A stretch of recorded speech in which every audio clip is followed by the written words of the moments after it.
Everybody, I apologize for the little late start, but we'll get started with the Board of County Commissioners meeting for January 10th, 2023. We'd like to start with Daniel Helms coming forward for the invocation and then the Pledge of Allegiance by Commissioner Wilkinson. Please rise if you can. Let's pray. Father, I'm just grateful for you and that you love me, and there's a lot of reasons why you should. You're a God that's filled with grace and mercy and truth, and God, I'm also grateful that I get to live in this county. That I get to pastor a church here, grow my family, and so God, we need your help in this meeting.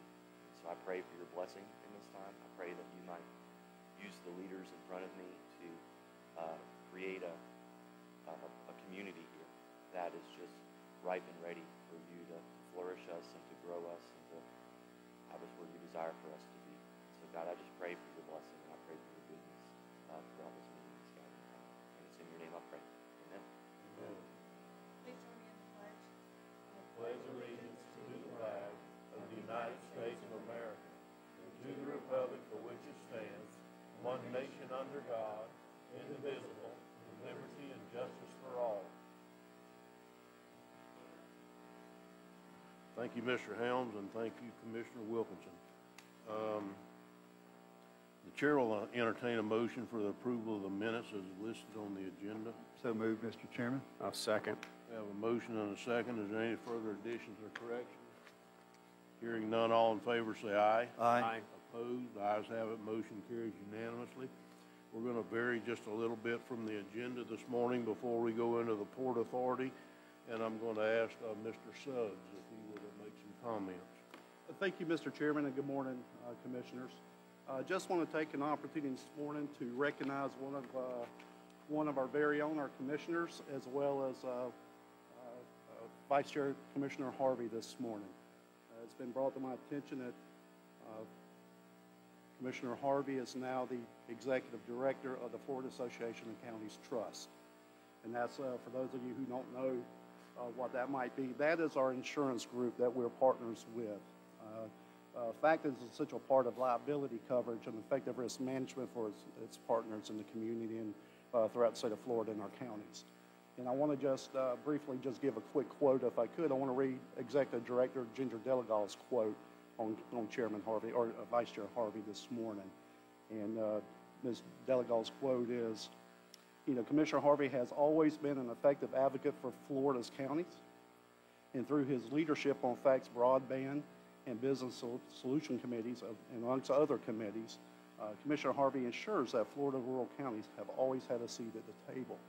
And I can't think of a better quote in a representation of the work that Commissioner Harvey does, not only for our county, but for counties throughout the state, and the work that he does up in Tallahassee.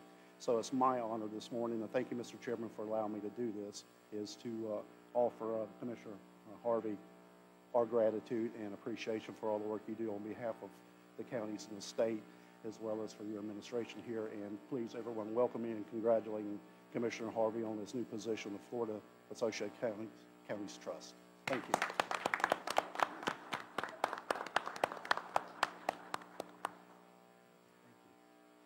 Thank you, Commissioner Harvey, for what you do for us.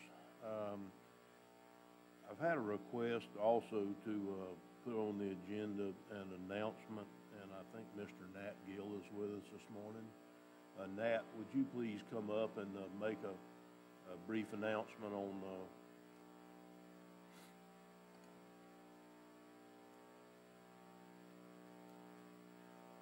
Thank you. Appreciate it. My name is Daniel Gill, Union President for Local 3529 here at Putnam County Firefighters. And had some things come about in the last month, transpire that kind of touched a lot of our hearts. Christmas Eve, a young man, 5-year-old boy, Nathan Scott, was burned 75% of his body in an accident. Pretty dramatic injuries in the west end of the county. Taken to Shands, been in Shands this whole time, and they just arranged a transfer to Shriners Burn Center in Galveston, Texas.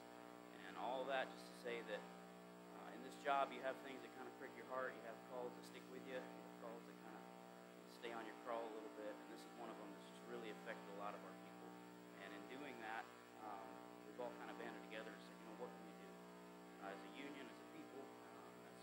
platform. We've got the opportunity to affect some change for this family. The mother was a nurse for about a year, and I guess she just recently lost her job because of all the time she's had to spend with her son in the hospital. There's just been a lot of things that are just steadily stacking against this poor family.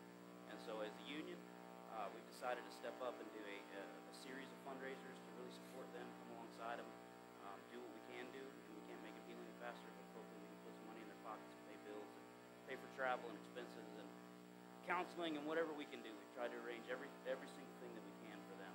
So, quick announcements. This weekend we're doing a boot drive. You'll see fire trucks and rescues on several street corners throughout the county, 207, 17. A designated spot here in the city. We're not 100% on that one yet. And then one out in the west end at 315 and 20. And it's just in an effort that we're going to be putting a boot out in there in the public to drop money in to help support this family. We're going to be utilizing funds for this. 100% of the proceeds are going to be going to them. We might use some of the funds to actually purchase some large raffle items for another large cookout that we're doing February 17th here at the complex, the little grass lot out in front of the Board of County Commissioners. We'll be doing a large cookout. My plan is to have several large raffle items. We're going to be reaching out to surrounding counties, locals, local businesses.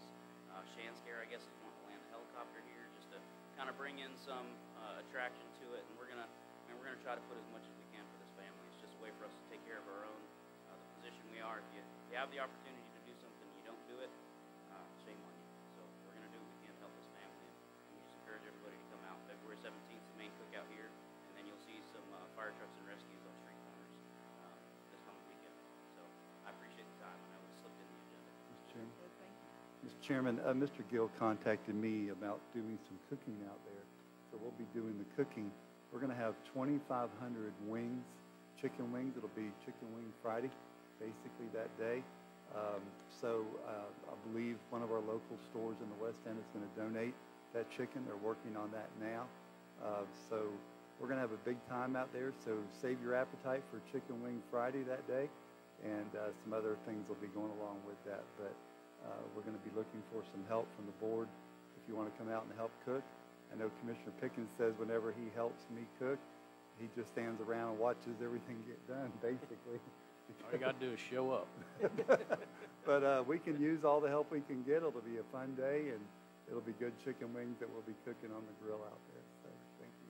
Again, that's February 17th. February 17th, yes, sir. It's going to be kind of an all-day event. We'll be here set up cooking, and then the plan is to do like a raffle drawing. We're going to work it out logistically with our department to do a raffle drawing that evening for a series of large raffles. But if I could just kind of tag along with what you're saying about Commissioner Harvey, I'm not here to kiss anybody's butt, but it was one phone call to Commissioner Harvey to ask if he'd be willing to help cook, help do this, because I know that's what he does, and really what he needs. And so for us, as a local and as a union, as a department, we greatly appreciate the support that we get from our lowest member in our department all the way up to the top. It's just really neat to see that this county and this administration, this commission, it looks out for our own. I really appreciate that. You know, at the end of the day, we're all family, That's right. and we all have a talent to give. And if my talent's cooking, I'll be glad to give that talent. So, thank you. Thank you, Nat, for coming and doing that for us today. And again, thank you to Commissioner Harvey. At this time, we're going to recess the County Commission meeting, and we're going to convene the Port Authority meeting. And the chair will entertain a motion for approval of the minutes. So moved, Mr. Chairman. We have a motion and a second for approval of the minutes. Any additional corrections? Hearing none, all in favor say aye. Aye. Opposed? Ayes have it. Motion carries unanimously. At this time, we're going to open public comment for Port Authority items. Is there anybody here today that would like to have any comments on Port Authority items? Seeing none, we'll close public comment. We'll move to item C, which is the letter of funds availability. I'm going to turn that over to Ms. Young, I'm assuming.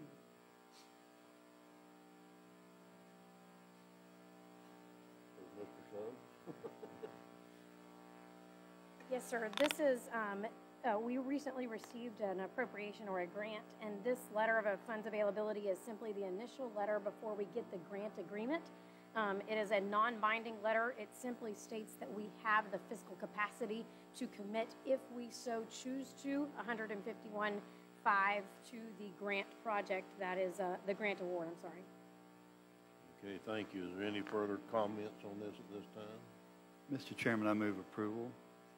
Have a motion and a second for approval. Any additional discussion? Hearing none, all in favor say aye. Aye. Opposed, ayes have it, motion carries unanimously. Is there any general discussion or commissioner comments on Port Authority items?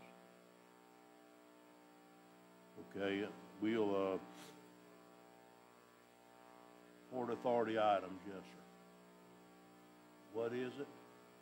Port Authority is basically properties and the port out behind Crystal Cove in that area, and it's just, the Port Authority is a different entity that the commission runs. If you're gonna speak, I don't mind, but you're gonna have to come up to the podium. It does not pertain to Bass Drive. That will be the second public hearing at 9:30. Okay, thank you for that, Commissioner Pickens. If there's no further discussion, we will adjourn the Port Authority, and we'll reconvene the County Commission meeting, and we'll move on to presentations. And would Ms. Cotter please come forward? Is she here this morning? There she is. Hey, Mary Ann. Commissioner Pickens has agreed to read this for us this morning. Okay. You going up front?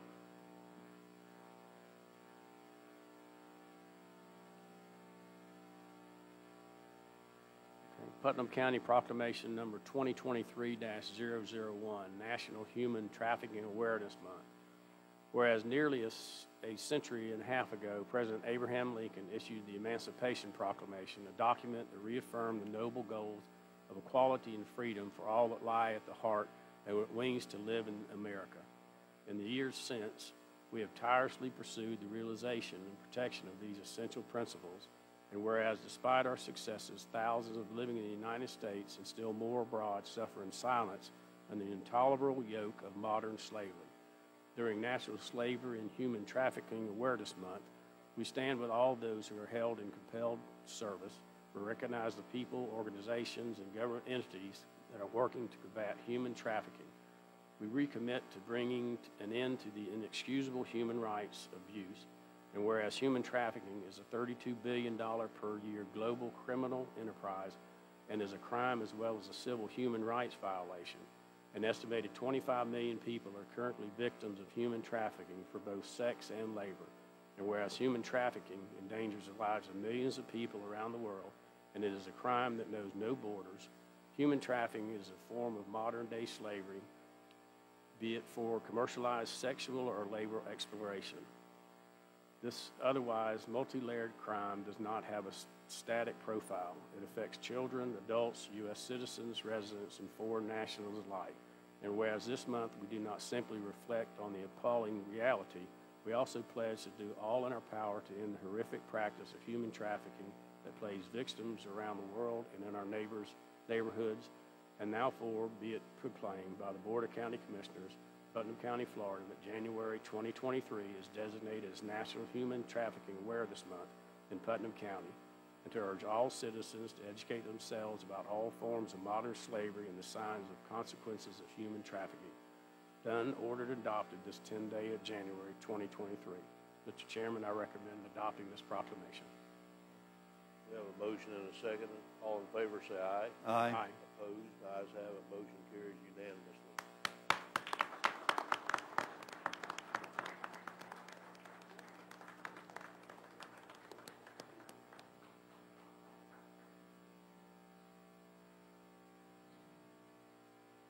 I would just like to thank you again for, again this year for designating November Human Trafficking Month. I would like to remind everybody that November 11th, which is tomorrow, is National Wear Blue Month, and that's to join with the rest of the country in trying to prevent human trafficking and trying to make everyone aware. So to help all our kids, everybody wear blue tomorrow. Okay. Do you have anything you'd like? This is the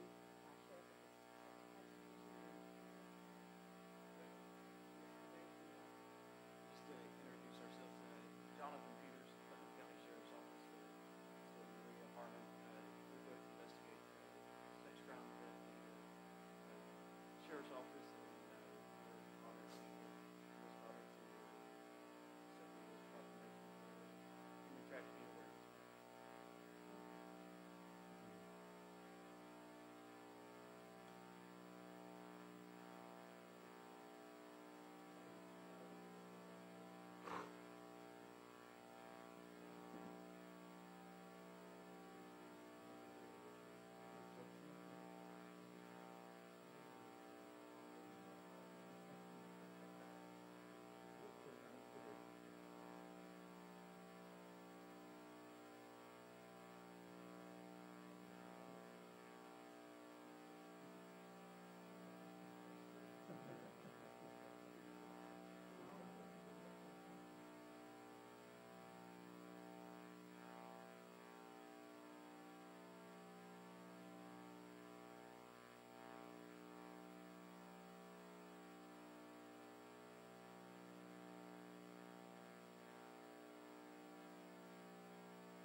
next we're gonna move to item B on the presentations, and I'm gonna ask Miss Young if she will come forward, and, Ms. Kanan was not able to be here this morning.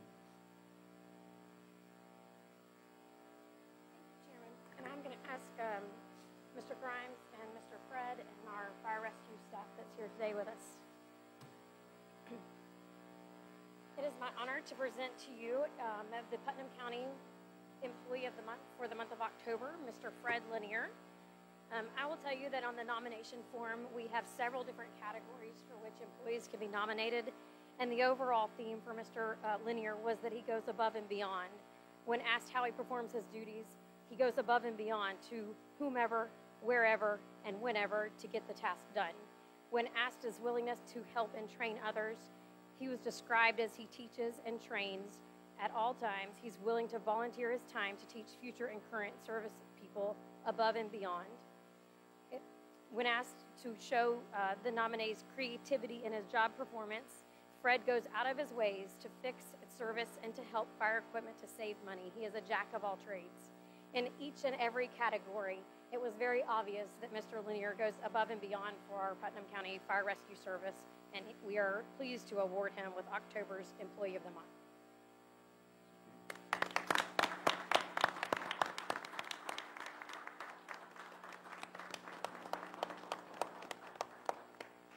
I refer to Fred as chief because he retired from the Navy Fire Department in Jacksonville many years ago. He came to work for us, I think, 12, 13 years ago.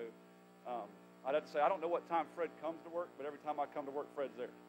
So I'm not sure what time he opens the gate. It must be 6:30 in the morning when he gets there. But he always is working hard. I mean, sometimes I think he gets his 10,000 steps in by 9 a.m.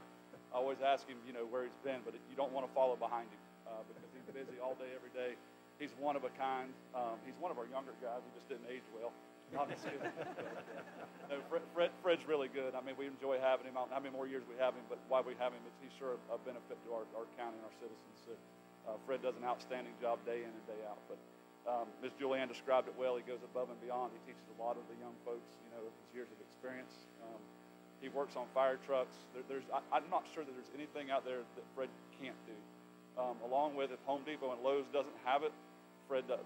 So, if you're ever looking for something, Fred's always got something hidden somewhere that always becomes useful. So, but no, Fred is a great asset to our department. Thank you. Yeah, I'll bring everybody up. Let's get a picture.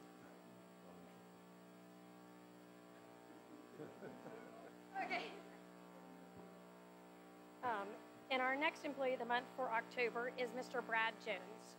When asked in the several categories as we've kind of reviewed, Brad goes above and beyond for his brothers and sisters. He repeatedly has picked up 96-hour shifts to assist with coworkers going home sick or preventing cancellations of annual leave.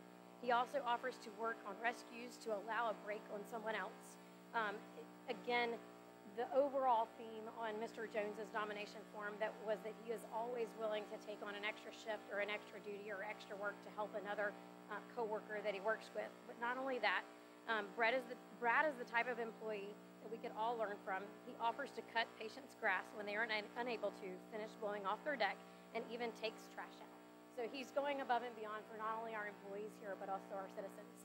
It's also my honor to present Mr. Brad with the November Employee of the Month.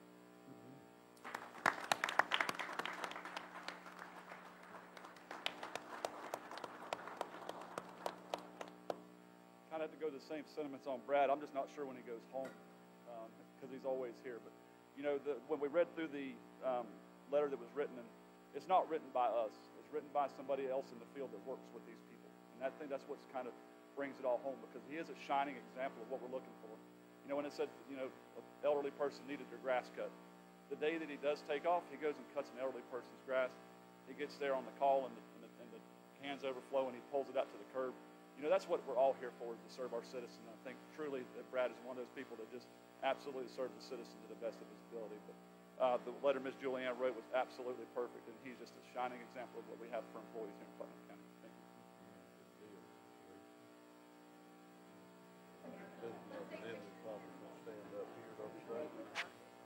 Would the rest of Fire Rescue please join us?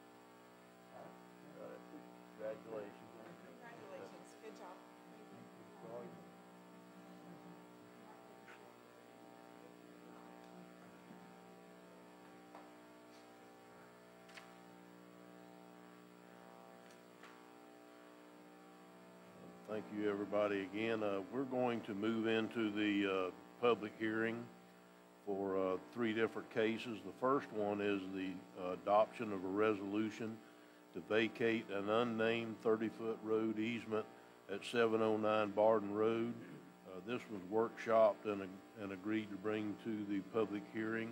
So I guess, is there any comments by the commission before I ask for comment from the public on this one? Seeing none, is there anybody in the attendance that would like to speak for or against this particular adoption of this resolution? Seeing none, the chair will close public comment and ask for a motion. Mr. Chairman, I move that we adopt resolution number 2023-002. We have a motion and a second. Is there any further discussion? 003? 2023-003. What did you say? 2. Okay. I got it. So this is 3. Mr. Chairman, I move that we adopt resolution number 2023-003. Second. Okay, we have a motion and a second for the correct resolution. All in favor, say aye. Aye. Opposed? Ayes have it, motion carries. Okay, we'll go to the, to item B on the agenda, which, okay. All right, we ran the meeting a little faster than what Public Works thought we would, 3 minutes faster. We have a time, we have a time certain for 9:30 on this agenda item, so we're going to take a 3-minute recess.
And 9:30 certain public hearing, and we're going to move into the discussion of the resolution to vacate a portion of Bass Drive. And I think, is there any commissioner comments before I open public comment? Yeah, Mr. Chairman, I'll make a few comments. I'm Bill Pickens, County Commissioner, District 1, and Bass Drive is in my district. This actually request came to the Board of County Commissioners in a workshop some 2 years ago, and it moved through the process. There's a process to allow a citizen to request a vacation of a piece of property or a road, and that was the process that took place. This process came to a public hearing, and it was during the COVID era, and I know we're all on Zoom meetings, okay? And somehow, I guess it got out that this was a slam dunk, maybe. And nobody contacted me about this, not one person. So this came to a vote, and there were some comments from Zoom about opposing this, which I was surprised. So we did not take that to a vote. We tabled it. A month or so later, the applicant pulled the application. So about 6 months ago, I think, the applicant applied for it again. At this particular time, I had talked to some citizens, most of them on the phone, some in person, as like Mr. George Archetta, about this. It came to a public, I think, a workshop again, and then it came to a public hearing. We pulled this because the county was not 100% sure, and correct me, Rich, if I'm wrong, that we owned Bass Drive. After a lengthy title search, the county had been designated or given Bass Drive. So after that title search, the applicant applied for this again, and we took this to a workshop one more time, correct, Commissioners? So here we are today. The commission has heard, mostly, unless you've contacted each of the commissioners personally, the views of the applicant, our Public Works Department, and now we're going to hear from the citizens. If you go back to the last meeting, I pulled this from the agenda, the consent agenda, to prove it, to go to this point, to make sure that what we were doing that particular day had no bearing on Bass Drive, and that it was coming to this point where the citizens would have input on whether we're going to vacate this road or not. So I just want to make that clear. And not many of you have contacted me. I heard this morning that somebody contacted about making a park about it. Okay? You know, I'm pretty accessible. Okay? I don't think I have ignored anybody. And I see you shaking your head, but you probably should have come to me because I'm the chairman of the Parks and Recreation Committee. Sir, Okay? I will give you your opportunity to speak, but not debate the commissioner. Okay? So I just wanted to get some things, because I've been dealing with this for 2 years. All I want to do, and all these commissioners up here want to do, to be honest with you here, Commissioner Adamczak down there was not on this board when this first came to us. Ms. Wilkinson is at the very tail end of this. So she's just gotten the consent agenda order and what we have today. Okay, so this is how long this has been going on to make a decision, the right decision. Okay? And that's all this commission wants to do. That's all I want to do. And I understood when I walked in here today that I'm going to make some people happy and I'm going to make some people mad. But when I signed up to run for county commissioner, I understood this. This is not the first tough test that I've had. And we'll make a decision today. And I hope everybody can agree, and we will walk out of here still remember that we're all in this together. We live in Putnam County. That's all I have right now, Commissioner. Thank you, Commissioner Pickens. Commissioner Harvey. Thank you, Mr. Chairman. I do have a question for our Public Works Department. Could I ask Mr. Nimitz if you could? Sure. Mr. Nimitz, could you, and I appreciate Commissioner Pickens' comments because we have been dealing with this quite a long time. In reading the resolution the last couple of days, the proposal is to vacate a portion of what the county owns on the road only, not anything else, correct? That's correct. The portion of the road being vacated, it's at the end of the circle there. The requester owns the property on all three sides of the section being vacated. Will anybody be unable to reach their residence with the vacation of our portion of the road? They will not. No property owners will be adversely affected by this vacation. That's the only questions I have. Thank you, Mr. Chairman. Thank you, Mr. Newman. Is there any further questions before we get started with our public hearing and public comment? Okay, the first person I'm going to call is Kenneth Jandrew. I didn't know who that was. Is that you, Mr. Jandrew? That's fine with me, sir. You're all right. You're all right. I'll put you. You on all the way to the back or just a few back? One or two back? Okay, that's fine.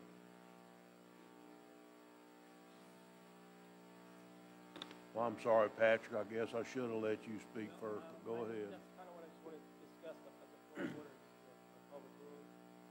And usually that typically, for the town attorney starts with factual testimony and then public input. I'm good with that, Patrick. But just as long as we have our opportunity. I didn't fill out a blue card. Oh, I'll give you an opportunity, but if you want to go first, that's fine, all right with me. Does he need to go first? I thought I'd let you listen to all the comments and then come forward and give you the cleanup. But if you want to go first, I'll absolutely let you. Okay. No, I hadn't forgot about you, Patrick. Okay. You're the applicant's attorney. Okay, so who would you like to go first, Mr. Anchetta? Please come forward, sir.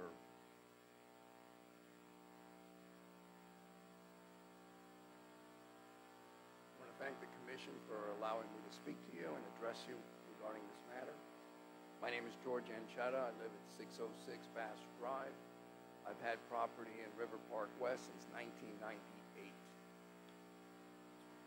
A couple things I want to address to you. The first thing is the notice that Public Works sent out is completely erroneous.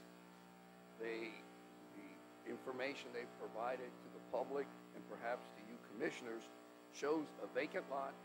This is the one we recently received. It's the same one we received before the last commission meeting, a vacant lot. And in there, they specifically say that this has been a public street since 1959. That's 63 years. And they say that this portion of Bass Drive, it's currently not utilized as a road. The truth is, and I have copies for all of you here, if I may approach. She needs a copy for public record, and then we can definitely see them, but then they'll have to go back to her. Once you give them to us, they're a public record. Yes, sir. Thank you.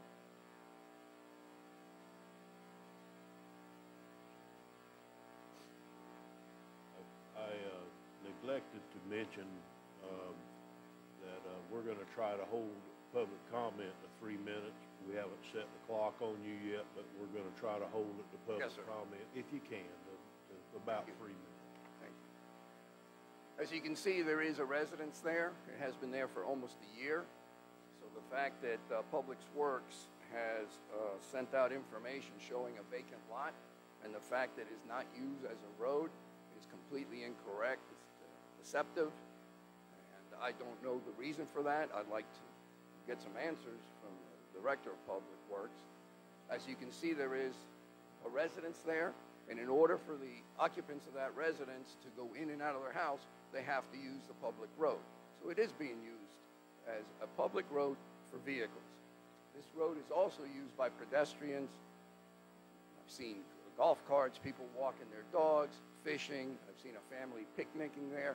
So it is used in other ways besides vehicles, which they are stating that is not. I want to correct that for the record. And I'd like to have an answer as to why they're sending out this information. In March 21, in March 21 of 2022, after the last meeting where a decision was not made, one of our property owners, Sharon Shaver, sent communication to the board saying the same thing, that this is outdated information and that it should be corrected. And yet here we are almost a year later and we're getting the same thing. The second point I would like to make, the first meeting was May 2020, as Commissioner Pickens said, almost 2 years ago. And as Commissioner Pickens said, that basically the board thought this was a done deal, that there was no community opposition. Unfortunately, that is not true. I have a petition here which now has 60 signatures on it of property owners and residents that are opposed to this. At the time of the first meeting, I think I had 48 signatures at that time. I sent that all to the board members. However, apparently that wasn't enough to, I guess, institute a decision. So I wanted to make that also, and I do have that with me if you would like to see it.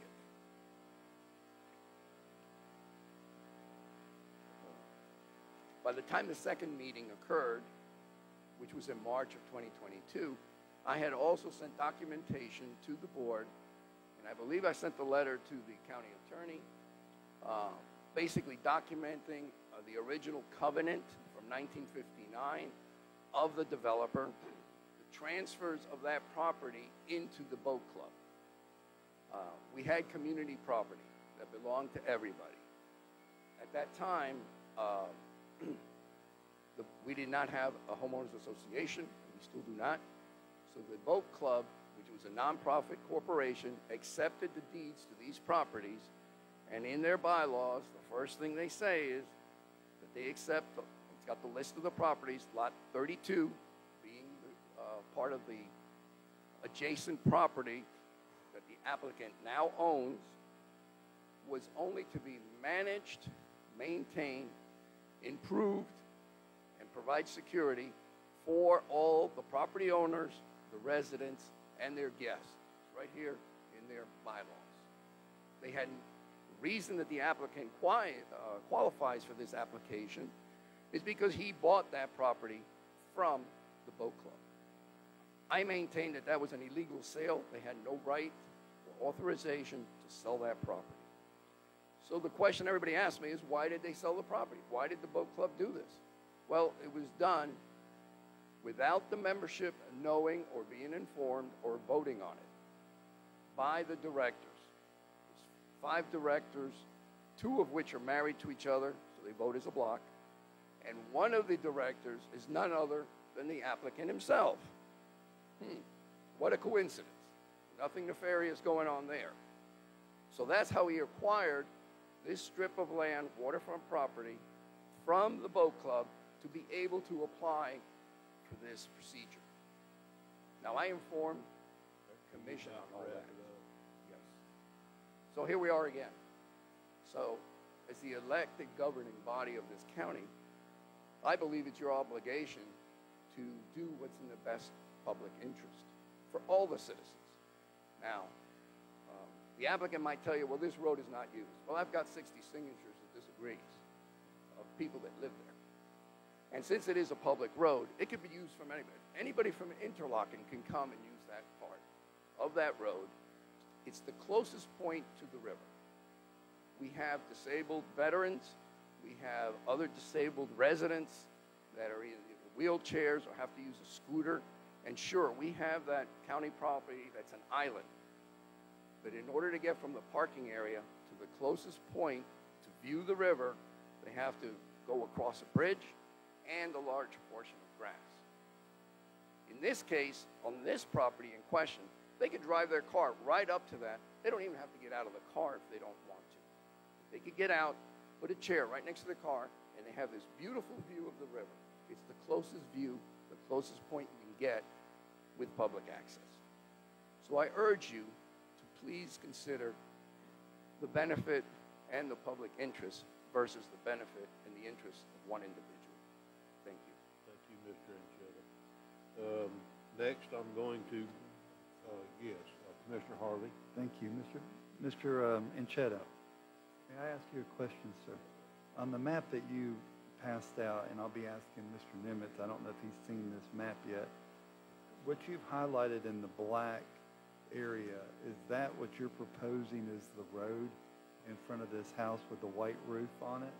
Yes, sir, if I may. No, you're fine. I just have another question.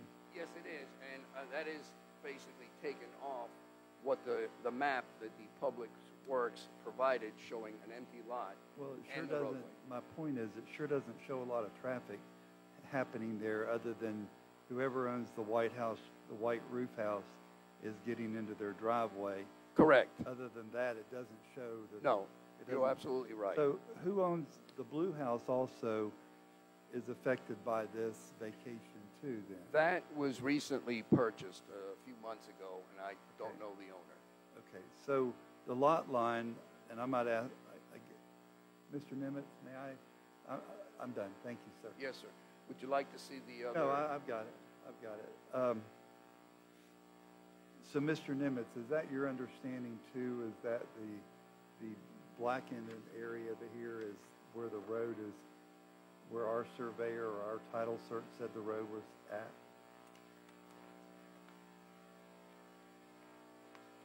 Do you have any further questions, No. Mr. Anchetta?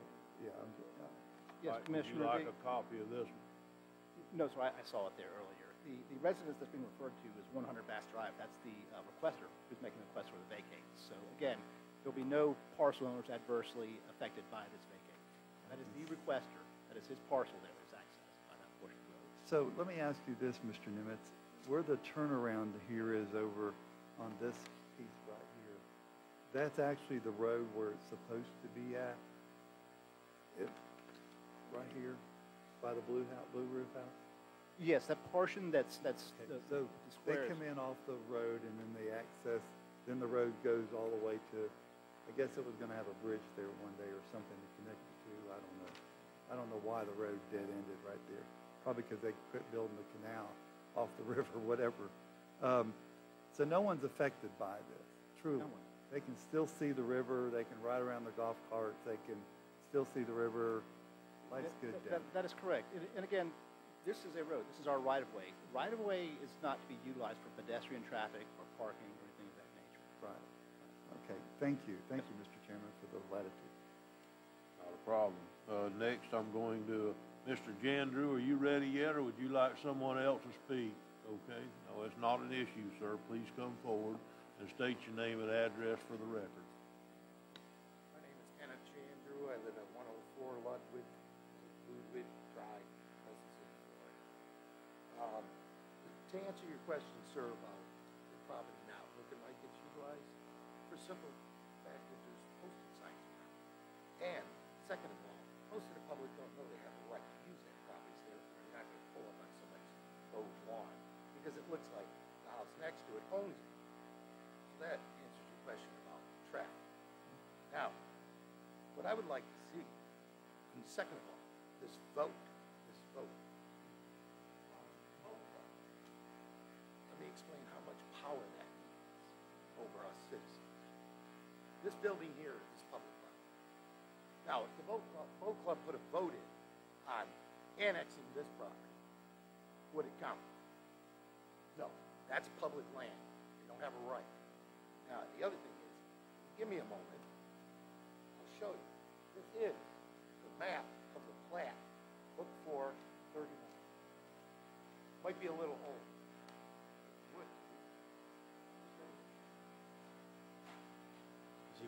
Is he going to turn that in? Is he going to have to give that to us?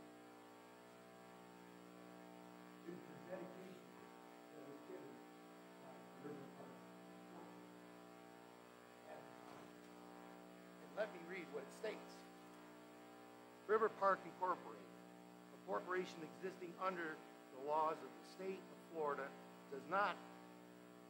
does hereby certify that it is the owner of the above described lands and dedicates to the public the boat basin, the canal, avenues, drives, as shown on this plat, and declares that all county taxes have been paid. Now, dedication. Let's do a simple reading. What is the definition of dedication? Definition of dedication: the giving of land by a private person or entity to the government, typically for streets, parks, or school sites, as part of a condition of a real estate development, which the local county or city or other public body must accept declaration before it is complete. Now, as I read, this basin, the circle you see in blue, and everything in blue was given to the county. The reason why, they didn't want to maintain the roads, second of all. So, I'm sure the commissioners at the time that voted on this realized that we got to get something. What'd they get? They got an opportunity to put a public area to be used, which is the basin. Now, let me give you the definition of basin.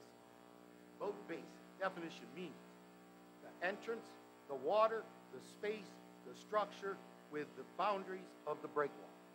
Everything in that circle belongs to the public, including the island. And you can look, this is documented. All right, here we go. Now, that we have that,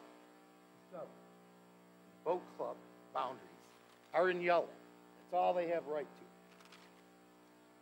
The reason I circled yellow around there is because the boat club somehow managed since 1959 to acquire the basin land around it and put docks in there.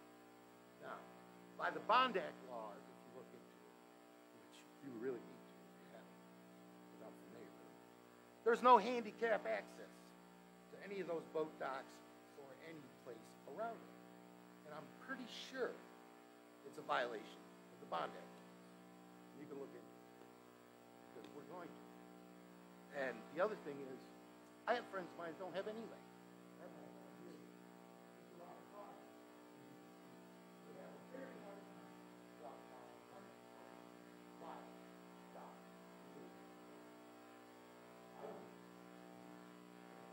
Pull up to that wall and be able to unload my friends, put them in the boat, take them out for an enjoyable day, bring them back and unload them.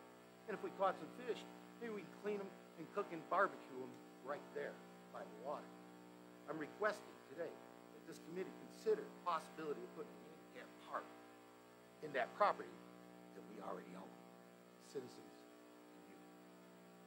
So please consider this, look into the laws before you make any decision today. And I thank you all for your time. Any questions of Mr. Jandrew at this point?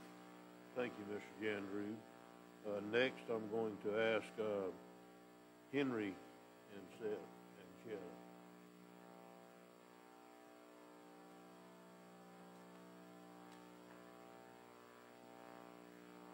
How do you do? Henry Anchetta, 152 Hicks Avenue. So I oppose this. I've been walking that street for a bit when I've come to visit my brother in the past, which we spoke earlier, George Anchetta. I used to bring my children, and I used to walk to the end of that road to see those sunsets. It's a very beautiful, picturesque area. I understand, Commissioner Harvey, that you are mentioning the fact that there's no traffic really anymore on that road or at that particular section. However, I would ask you to consider the fact that there is foot traffic, and just because it's designated a road, it doesn't mean that the public is not utilizing it. We're utilizing it in different ways that may not be obvious here.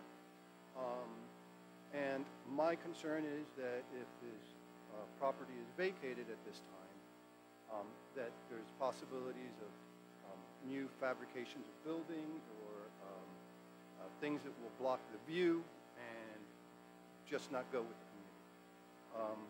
I think it's a great idea to put a park for the handicap and to move forward, and I hope you all do the right thing here and go with the people, your constituents that are requesting that you do not go through with this move.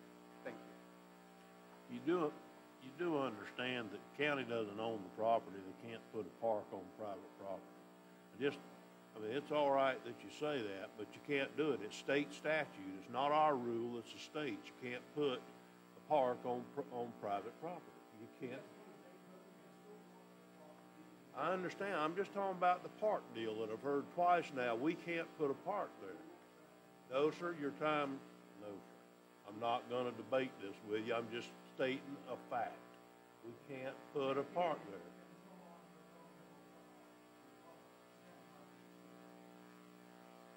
Okay, I'm not going to debate you guys. I was just trying to give you a fact. Sir, I'm not going to debate you, I said.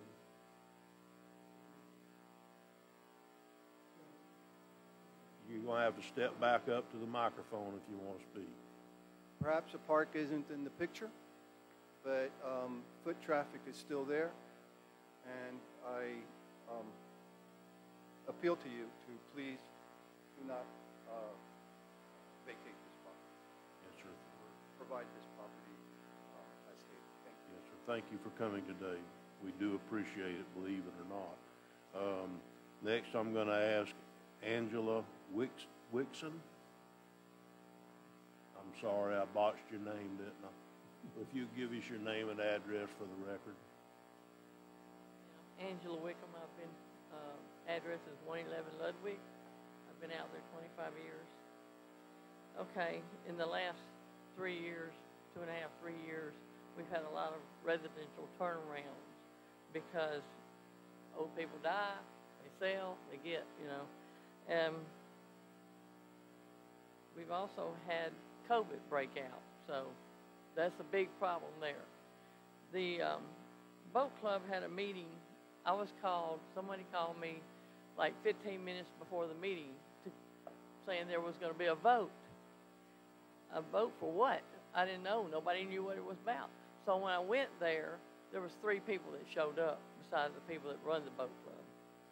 And they were voting to donate this property to Cartwright. The problem is there was only 3 people there. One was Mr. Reddick, which was leaving town the next day and never could come back because he moved up north. The other one was a man named Dom, which isn't even a member of the boat club at all, but yet they let him vote. And then I was the third. Well, I asked the president of the boat club, Jim Bragg at the time, how big is this land?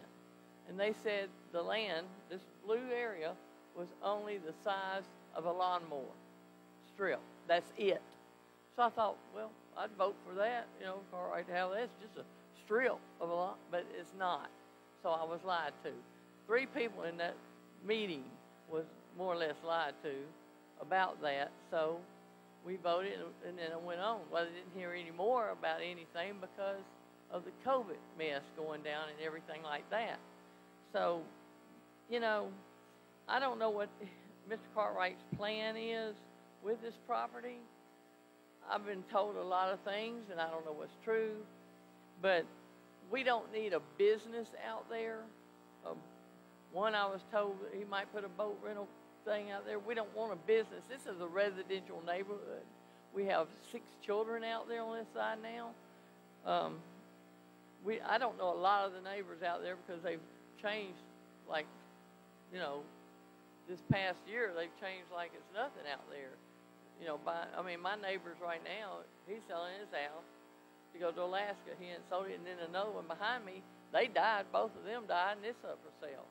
So we don't, we changed in the last 2.5 years. We changed a lot out there. And since it's changed so much, the boat club hasn't had enough time to get ourselves together because of the sickness and the changing, that we do have to do a lot of maintenance on the benches and stuff for our club, because I noticed the other day how they were torn up and everything. I think we need to do away with them myself, but the thing is our boat club has fallen behind on getting stuff done. So we have to get that done and get our neighbors together to do that. But I don't know what the plans are with this land. That's the thing, what he wants to do. But we don't need a business. I mean, he's already renting the house out regularly, which is fine with me. He rents it out, you know, like a Airbnb or whatever you call those things. You know, there's nobody that's going to stay there permanently. But we don't need a boat rental business or anything like that in this area. That's all I got to say. Thank y'all. Yes, Commissioner Harvey.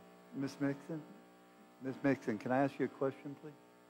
You said a few years ago you voted on giving some land the size of a lawnmower, but my understanding is that the road you're talking about or another piece of? Yeah. Well, the road was dedicated a long, long time ago. Why would the boat club talk about a piece of land as big as a lawnmower? I think they were talking about the land between this right-of-way and the boat place. Okay. There was a strip in there. They said it's a strip as big as a lawnmower, and it goes on the side Okay. of the water. Okay. Strip as big as a lawnmower Got it. is what I was understanding. I got it. Thank And you. that the boat club has to pay to keep it mowed. So, but then they said if we just let Cartwright have it, he would mow it and everything. But it's just a strip, they said. To me, all they're asking for today is the road, and I didn't know about the strip of land the size of a lawnmower. Yeah. So thank See, you. I'm we good were- now. The thing is, in the boat club, no one was notified about this meeting. 15 minutes before the meeting, they called me up. Somebody did. Nobody knew because of COVID. Nobody was going anywhere. Well, thank you. Thank you. Thank you. Okay, next I'd like to call Albert Morris.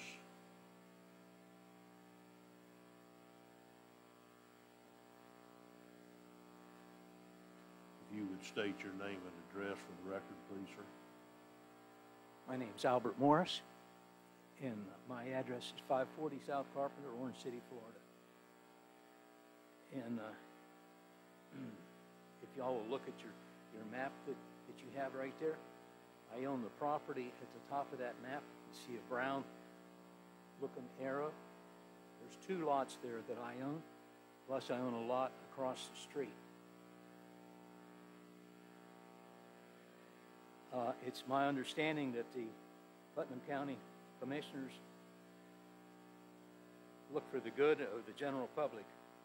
It does not appear that the approval of this request is in the good of the general public. If this is approved, I would like to know who to apply to close Hayes Avenue between my 2 pieces of property. One is on one side of the street, the other 2 lots are on the river side of the street.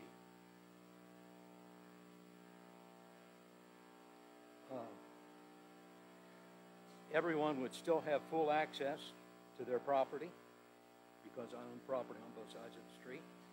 And I'd like to know who to speak to do that. And as you all know, if you do grant this, you're setting a precedence. Now, we've talked about this property quite a bit, and the county used that property up into the 90s. And I have a picture here where the drainage ditch was open, and then it went under the ground through that property over into the canal that runs out into the river. So it's not like the county hasn't used it. The other thing is the grader can't get back in there. He can't make that turn. It's the property's tucked back in there a little way, so he can't make that turn. I really can't see how y'all can give up that property that you've used, and you may end up going back using it again because the drainage isn't that good down there. And there again, I have a picture of where you run the pipe across the road and then out into the boat basin, if anybody would be interested in looking at that. I'd like to see it. I'd like to see it also. You have Commissioner Pickens, he'll pass them down.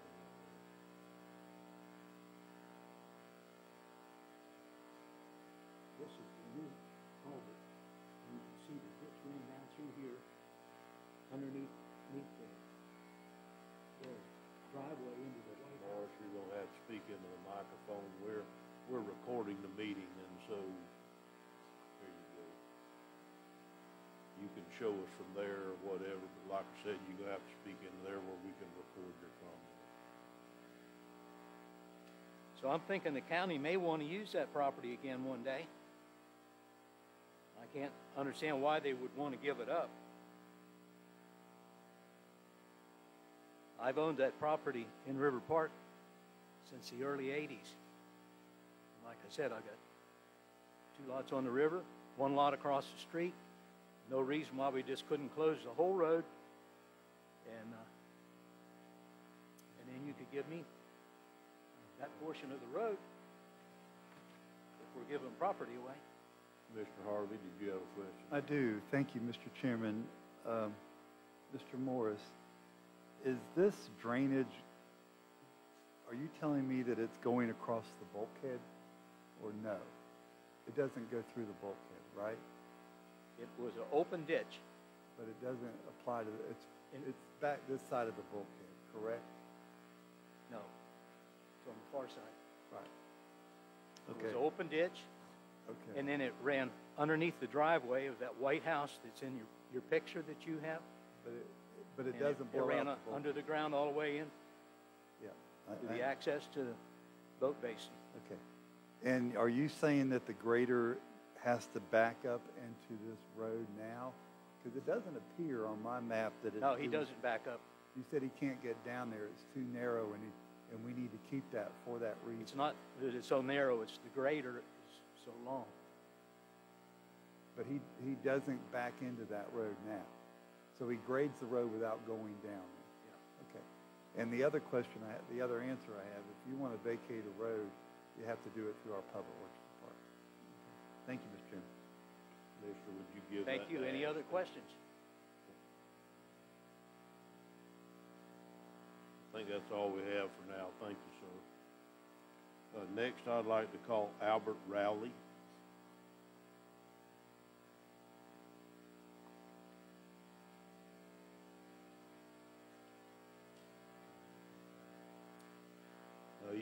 Sir, you can't have it back. Once you turn it in to us, it's public record. So, yeah, I was talking to Mr. Morris. My name is Albert Rowley. I live at 123 West Palm Avenue, River Park West subdivision. My issue that I have with concerning the Bass Drive is I don't know if you know, I give her a picture. It shows that we're in a flood zone. This whole area is in a flood zone, not just Bass Drive, but the whole area back in there is a flood zone. And during hurricanes and stuff, most of that property down there floods out. I mean, it's a given thing. It does that. But when there's not a hurricane, even during like a regular afternoon thunderstorm in the summertime, Mr. Morris is telling you where he lives, there's flooding right there. That area right in there floods out, whether the underground utilities, storm drain water, or whatever is something's bad in there. But the street that I live on also has flooding, same issue.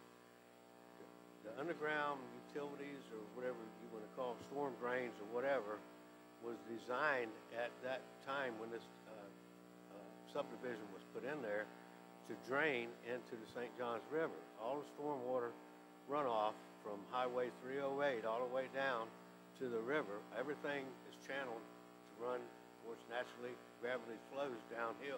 If it's going to flow, it's going to flow downhill. So the stormwater all runs off down there. My issue, though, is that with the stormwater runoff,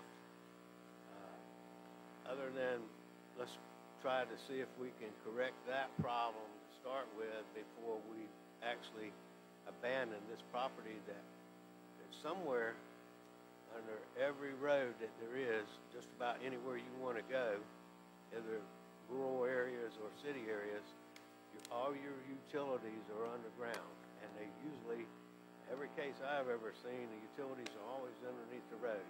You got sewer, you got water, you've got storm drains,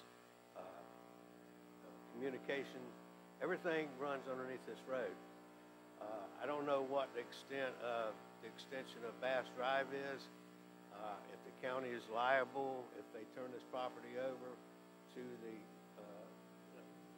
anybody, if the county is going to be liable for any underground sewage or anything that's happening is underneath the ground. It could be something that comes back on the county, that if there's any digging or whatever goes on there, somebody cuts a fiber optic cable or something underneath there, the county possibly could be liable for that. I don't know that, but I'm just saying that there is, I'm sure, some sort of underground utilities underneath that property right there. And my main concern is stormwater runoff, and if we can fix that or try to get that issue with that, then I believe we'll be a lot further ahead. And that's this property right here, like Mr. Moore said, he showed pictures, I guess you've seen the pictures. Somewhere there is an underground culvert that goes across there draining his property, because right in front of Mr. Morris's property right there, that road floods the same way as it does on my street. And so that was my main concern. Thank you, sir. Is there any questions, Mr. Rowley? And thank you, Mr. Rowley. That's all the comment cards that I have at this time. I'm going to ask Mr. Kennedy to come forward, who is the agent for the applicant.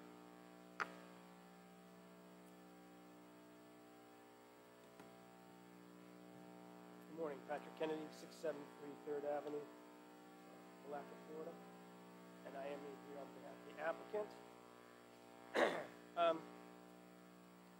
And I don't, again, as I indicated, I didn't see it in your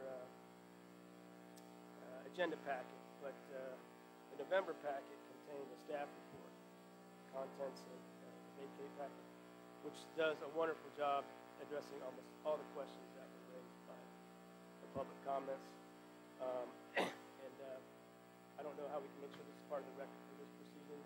I did bring one copy, 2 copies actually. If you want to give it to Ashley, you can include it as part of the minutes.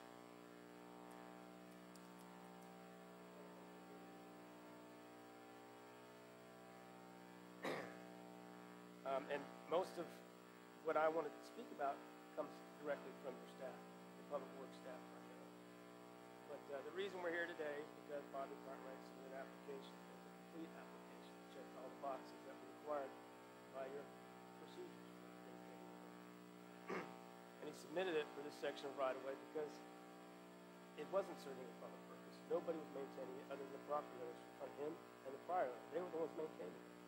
So they have the burden of maintaining it. It seems only appropriate that should be vacated and made a part of private lands and put in private hands and on the tax rolls. You have this authority to do this under 33609. That's a given. I think it's stipulated for that. And to address the utility question raised by the last speaker, all the utilities have been contacted as required by your application process. Telecommunications, the water and sewer utility in that area, River Park Utility, they've been contacted. And the Public Works, these roads and storm, all the appropriate, and the FPL, not FPL, Clay Electric Utility, have all been contacted. That's all in that packet I just sent. And they all said, we don't have a use for this right of way. We're okay with it being vacated. It doesn't serve any purpose. And again, the Public Works looked at this, reviewed it for roads and for drainage, and said it doesn't serve any purpose as far as and the history of the road, it has served a public purpose.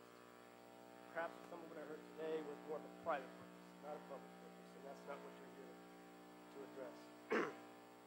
Doesn't affect any other easements. I'm not going to get into it too much. I would say that I appreciate the bringing up what the dedication is on the plat. This particular section is dedicated as a drive or an avenue. It's dedicated as a park. That's the purpose of the dedication. And the county didn't accept it for that purpose. The county's acceptance of this roadway was for the roadway system, roadway maintenance, not for the park system, and not for any other passive use. I want to kind of address quickly the Lot 32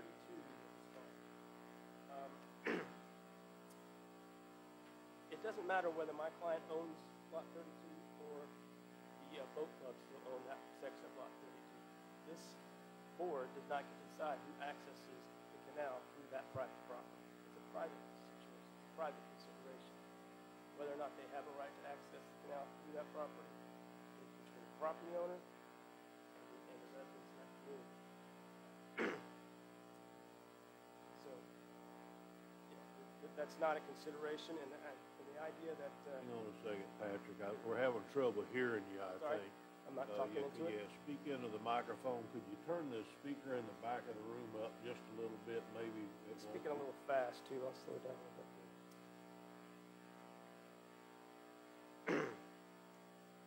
As indicated, and I'll back up a little bit. As indicated, vacating Bass Drive right-of-way does not impact access. The access to that canal is dictated by the ownership of the frontage on that canal, which is in private hands. And again, the idea that this could be made a park is just, it'd be an inappropriate determination in my consideration. It's a flawed purpose because, I mean, where's the precedent for turning something that was dedicated as a roadway, accepted as a roadway, and then flipping it around into a park? We can't do that. You know we can't do Well, that. So could you, I mean, I'm trying to give you a little... These are the issues that have been raised. Little outside the 3 minutes because you're the agent for the owners. But if you could start getting there, I'd appreciate it. Yeah, okay. Well, so in any event, there's a statement that vacating the right-of-way would affect their ability to access the boat base, which is, and they say it's public, but that's factually incorrect. The access to the boat base is actually private, except for the park in the middle. And the whole access to the boat basin and where you can park your boats and moor your boats is a private consideration. It's governed by the dedications and the deed restrictions that were referenced earlier.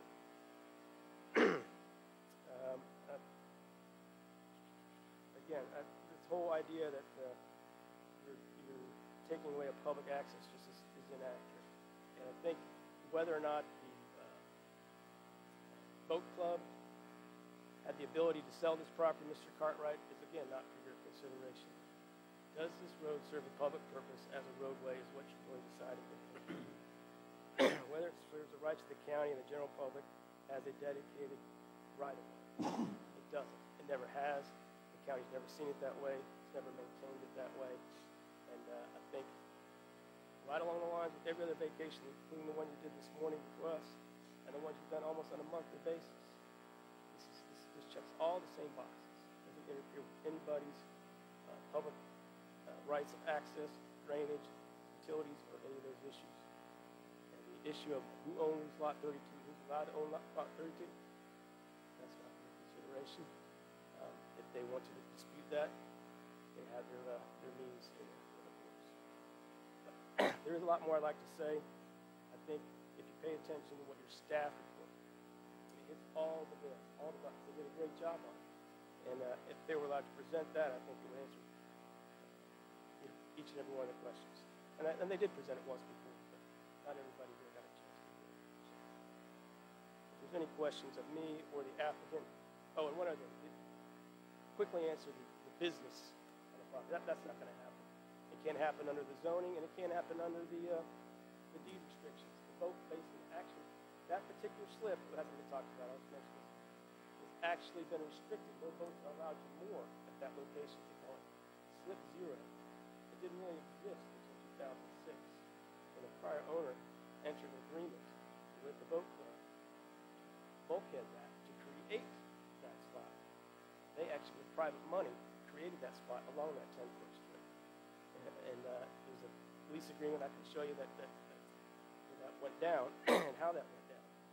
So Foot Zero was created recently, and it actually was prior to my client owning it, deed restricted. They could, the leasing couldn't park the boat. And the deed restriction given by the boat club on my client is they can't park boats there. So once again, access to the boat basin and mooring of boats will not be affected by the vacating of this road.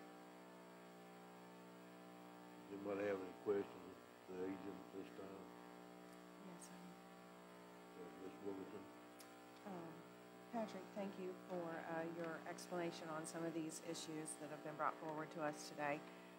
I know this isn't a survey, and yeah, it's okay. I'm one of the last commissioners to get involved in all of this. So just so for clarification, does the property line go all the way to the bulkhead as far as the easement, the right-of-way that's in question?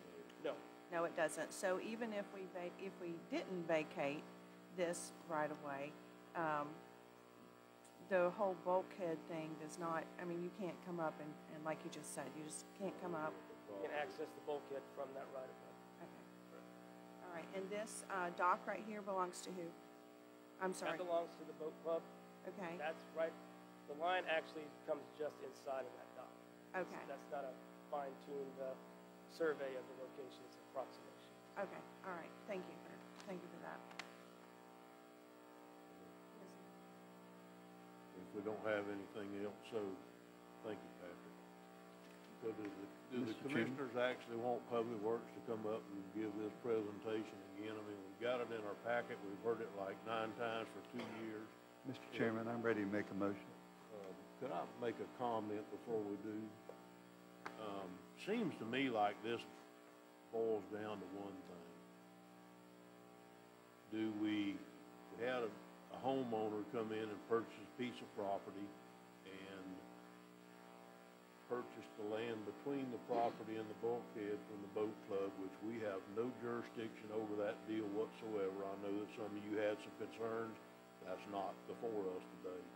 The only thing that's before us today is whether or not the county commission votes to vacate the piece of property in front of the applicant's residence, vacate that piece of property, which it would go to him because our ordinance says you split it between who owns the 2 sides. He purchased the boat basin side or acquired it. How he got it, I don't know, but he acquired the purchase or the deed to the boat basin side of it, and he owns the other side, so it would go to him. So I've already asked council on more than one occasion, could we declare this property as surplus and sell it? Instead of doing this, we cannot. According to council, that is not an option. It basically comes down to we vote to give the piece of property to the owner that has the property on both sides and maintains it, or do we keep the property for public access in the future? And I think that's the question at hand, the best that I can surmise it today. So it's up to the board to decide what they want to do. Mr. Chairman. Mr. Chairman, hang on just a second, Commissioner Harvey. Mr. Chairman, I think you're correct. And I also want to bring the attention of the commission in the letter from Ms. Sharon Shaver, who I believe everybody got.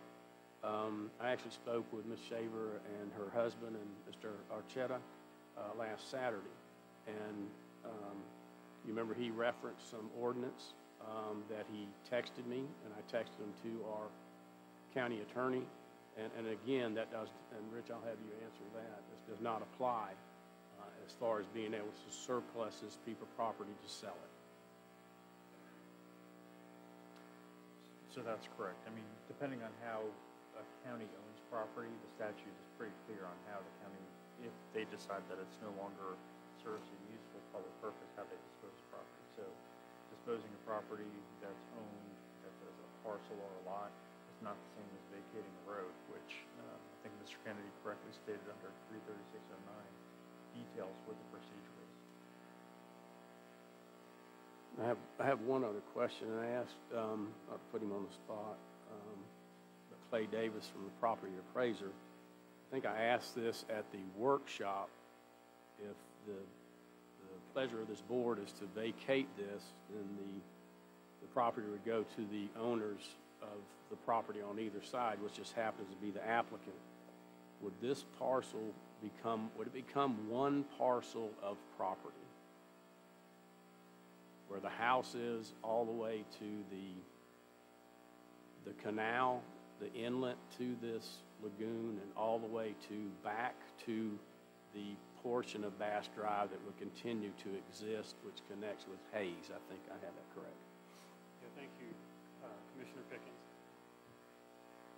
In 1915, the Florida Supreme Court ruled that lots in a subdivision that have been dedicated to the county accepted that dedication. Those lots run to the center of the road. So as we sit here today, the county has what they call an easement and gross to that property. The county has a right to use that property. That property is privately owned by the applicant as we sit here today. He doesn't have a full use of it because there's an easement and gross based on that dedication.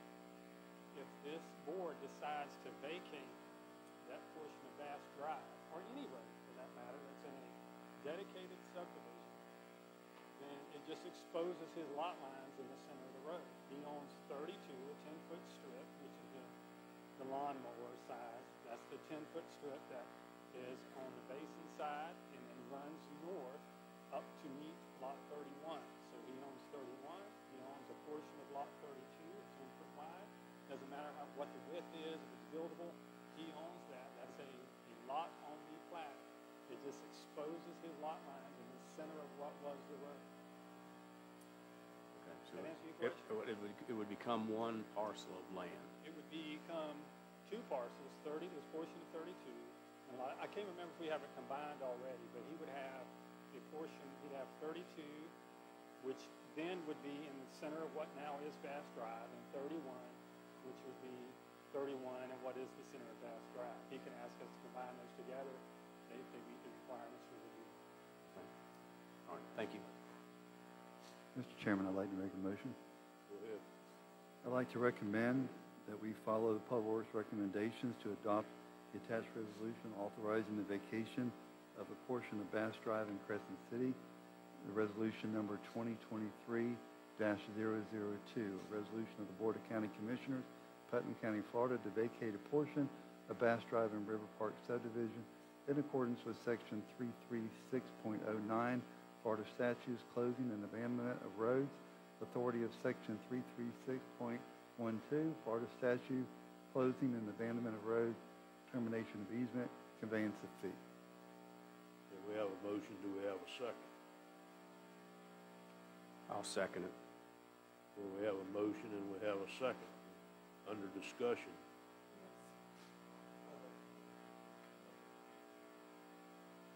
I'm sorry, Commissioner. Okay. Yes, sir, thank you. As a real estate agent, I'm often in a position to explain right-of-ways. And so I just want to make sure that, I know most of you understand this, but I always refer to it as a layer of cake, right? So the underground, the property itself is not owned by the county. We simply have a right-of-way for road purposes only. And even if we chose not to vacate this road, you can't build a public park there. We do not own the dirt underneath the right-of-way. So it's like a layer of cake. You own the dirt is owned by whoever, and then you as a property owner, let's say you allowed a utility company to come in, or you allowed the county to come in and put a road. You still own the property itself. This is just simply an easement that goes over top of that property. And so by vacating this right-of-way, all that does is just take away the county's ability to use it for road purposes. And I just want to make sure that everybody understands that, because it seems to be there's a lot of things being thrown around in the room like a park suggestion, and that's just not, regardless of our decision today, we don't have the ability to build a park there. So that's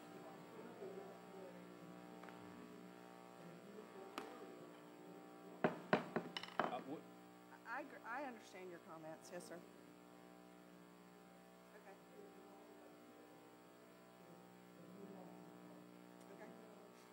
Sir, I'm not going to tell you again, we're not going to debate you from here to there. If you want to talk, I promise you I'll let you come up here to this podium and talk as long as you want to talk.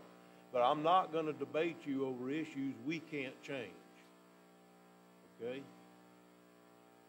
All right, now this is very highly unusual, and if the board won't slap my hand, I'll let you, because we're in the discussion of a motion phase. Mr. Chairman, I I'd don't know like that for... we've ever done this before, so make it short and I sweet. think the point here is the fact that we want this space not to be vacated. We want to be able to have it as public land. We understand that completely. To enjoy the scenery and not have signs that say private property, et cetera, keep out. We understand completely, yes. All right. Now, I really apologize.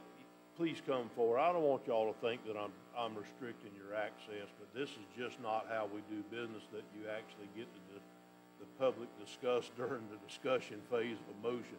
But I'm going to allow it today because I don't want any of you to think that I'm trying to restrict your access here. So, yes, ma'am, if you'd give your name and address for the record. Yes. Wendy Fowler, at 104 Ludwig Avenue, Preston City. I just have a question that if you decide to vacate the road, would the owner of that property be able to fence that off? Would he have the right to fence it off and no one be able to walk on that land anymore? I would assume that to be the case, but I'm no attorney. Ma'am, and to be honest with you, he has the ability to fence off that strip that he bought from the boat club all the way around his property. He has the ability to do that now. Okay, so is there any further discussion on the motion? Oh, I'm sorry, Commissioner Adams Act.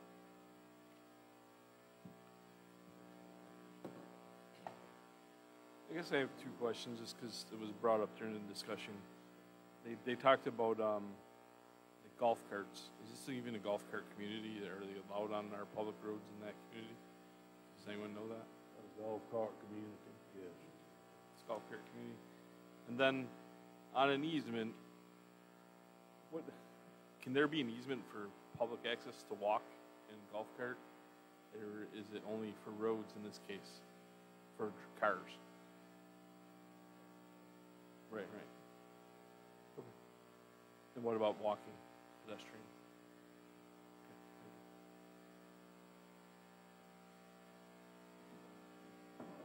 I guess.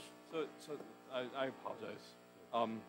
I am normally, I wish that you guys would take all the best, driving the whole community into private, into back to the boat club or whatever it was before.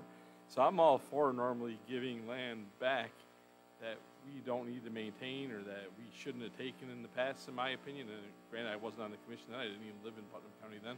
But, there was a lot of things taken in by prior commissions that probably never should have been, in this commissioner's opinion. We all may have a different opinion there. Also, to add to the tax roll, there are benefits there. I don't know. This one's a conjunction for me. I do like the idea that if the golf cart thing is an access, that it is approved access, and walking is approved access on our easement. It kind of leans me towards the public's view of utilizing that for that use, understanding that your use is a view, just like they just said. He could basically put a fence around that whole road part. Well, if he has enough space. I don't know if on the lagoon side he probably doesn't have enough space to put a fence, because I think it's less than 10 feet. Your fence has to be so far off the property line. But that's something for again, not for me, for not public works, even for planning and zoning. All right.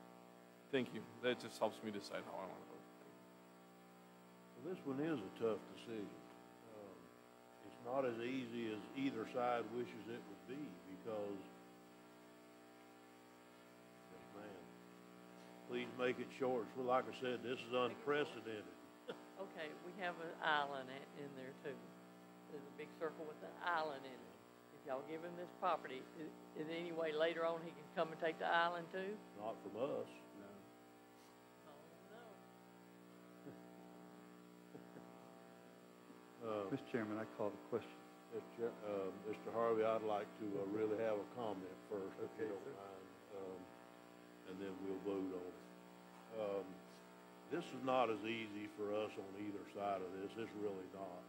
Because while I'm an advocate, a big advocate of trying to put as much unused property as we can back in the hands of the public and try to get them to pay taxes on it instead of making it taxable property, I'm also a big advocate of someone that has owned property for 50 years, and if they only walked on it twice in their lifetime, they still could. So I see both sides of this. I truly do, both sides. And this is a very difficult decision for me. And this is one of the times I'm glad I'm the chair. I can't make a motion. I can just vote on it when it's done.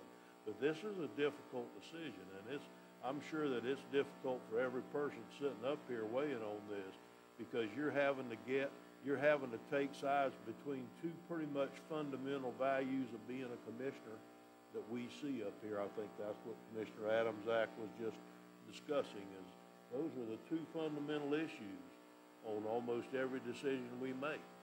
Which way do you want to go? Do you want to put the hands back in the public, put the property back in the hands of the public where they'll pay taxes on it again? Or do you allow the citizens access to the piece of property, even if they don't go up there but twice in their lifetime? They still could. So I get it. So this is not an easy decision, and it dang sure wasn't made before we came in here today, not by this commissioner for sure. Everybody know that. So anyhow, we have a motion on the floor to accept the recommendation and vacate. Is there any further discussion? Hearing none, all in favor say aye. Aye. Aye. Opposed? Okay. I guess it boils down to me. I'm going to vote in favor of vacating. So it's 3-2 and in favor of vacating. So thank you for coming today. We're going to move on to item C, which is the vacation of the 10-foot drainage and utility easement in the Interlochen Lake Estates.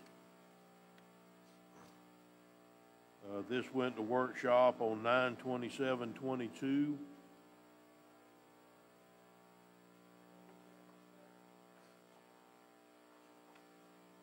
Okay.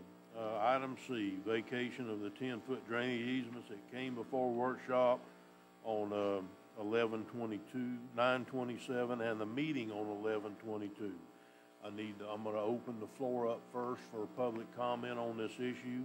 Is there anybody here that would like to discuss for or against Resolution 2023-004, the vacation of the 10-foot drainage and utility easement in Interlochen Lakes Estates, Unit 16, Fredericktown?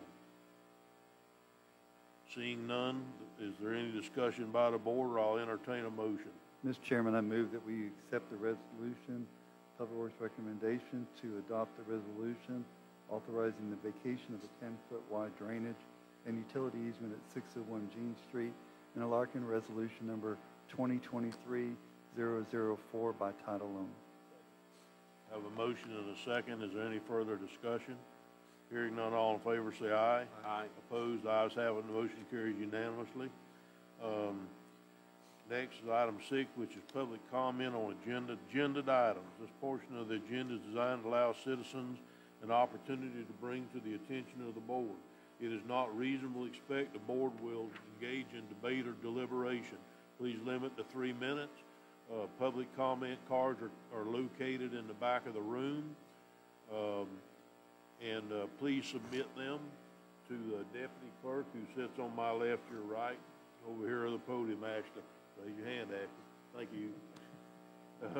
So for the consent agenda, so is there anybody present that would like to comment on the consent agenda? Okay, seeing no one, we'll move on to the consent agenda. Commissioner Pickens? I have none. Commissioner Wilkinson? I have none. Commissioner Adams-Ack? Commissioner Harvey? I have none. And I have none. Mr. Chairman, I move consent agenda items 7A through H as approved. Have a motion and a second. Is there any further discussion? All in favor, say aye. Aye. Opposed? Ayes have it, motion carries unanimously. Did he vote? No, he voted Okay, I'm sorry. Okay, I think I can. Next, we're gonna go to new business, and while we don't have anything on the agenda for new business today, I'm gonna add an item that came up in the last day or so, and I really didn't have time to do it officially through an official addendum. I wish Mr. Kennedy had stuck around, but whatever. Evidently, the city of Willaca, and with their attorney, Mr. Kennedy, has decided to form a Willaca utility district.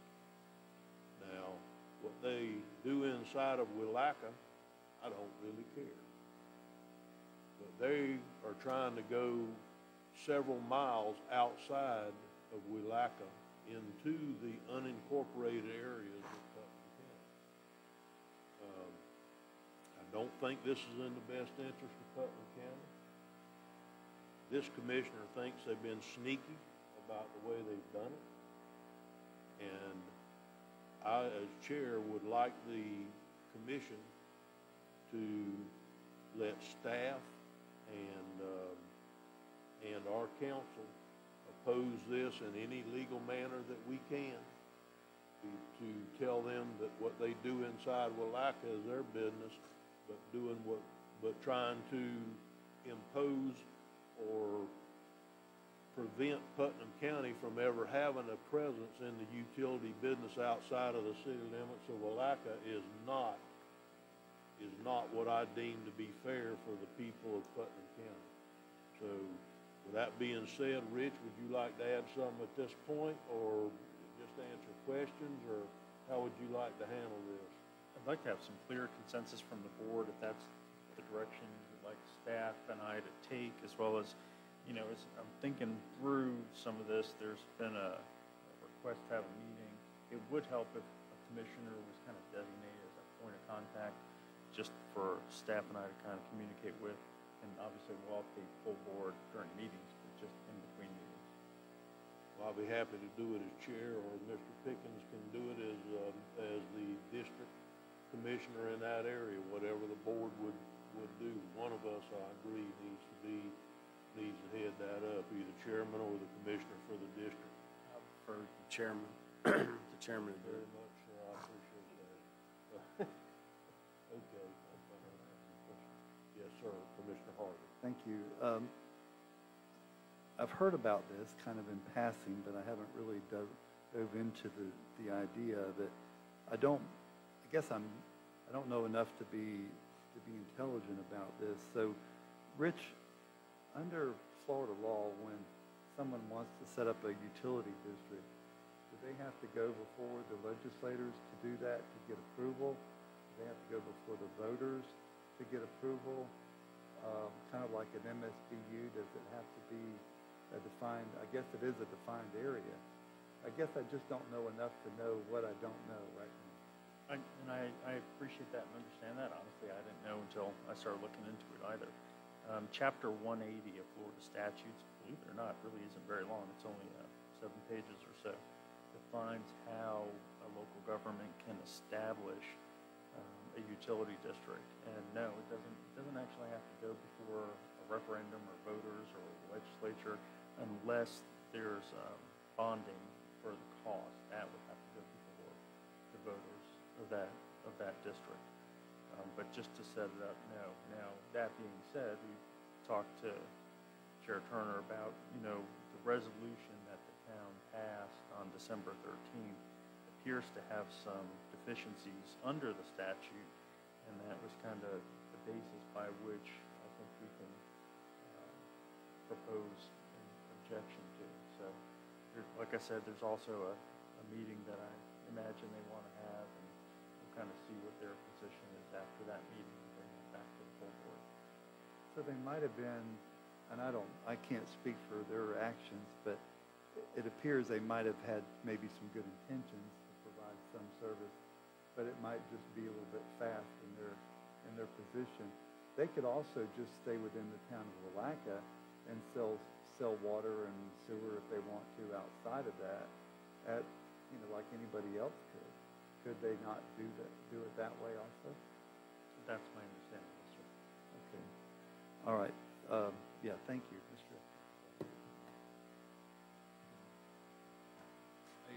I guess I need to understand what you're asking of us, Chairman.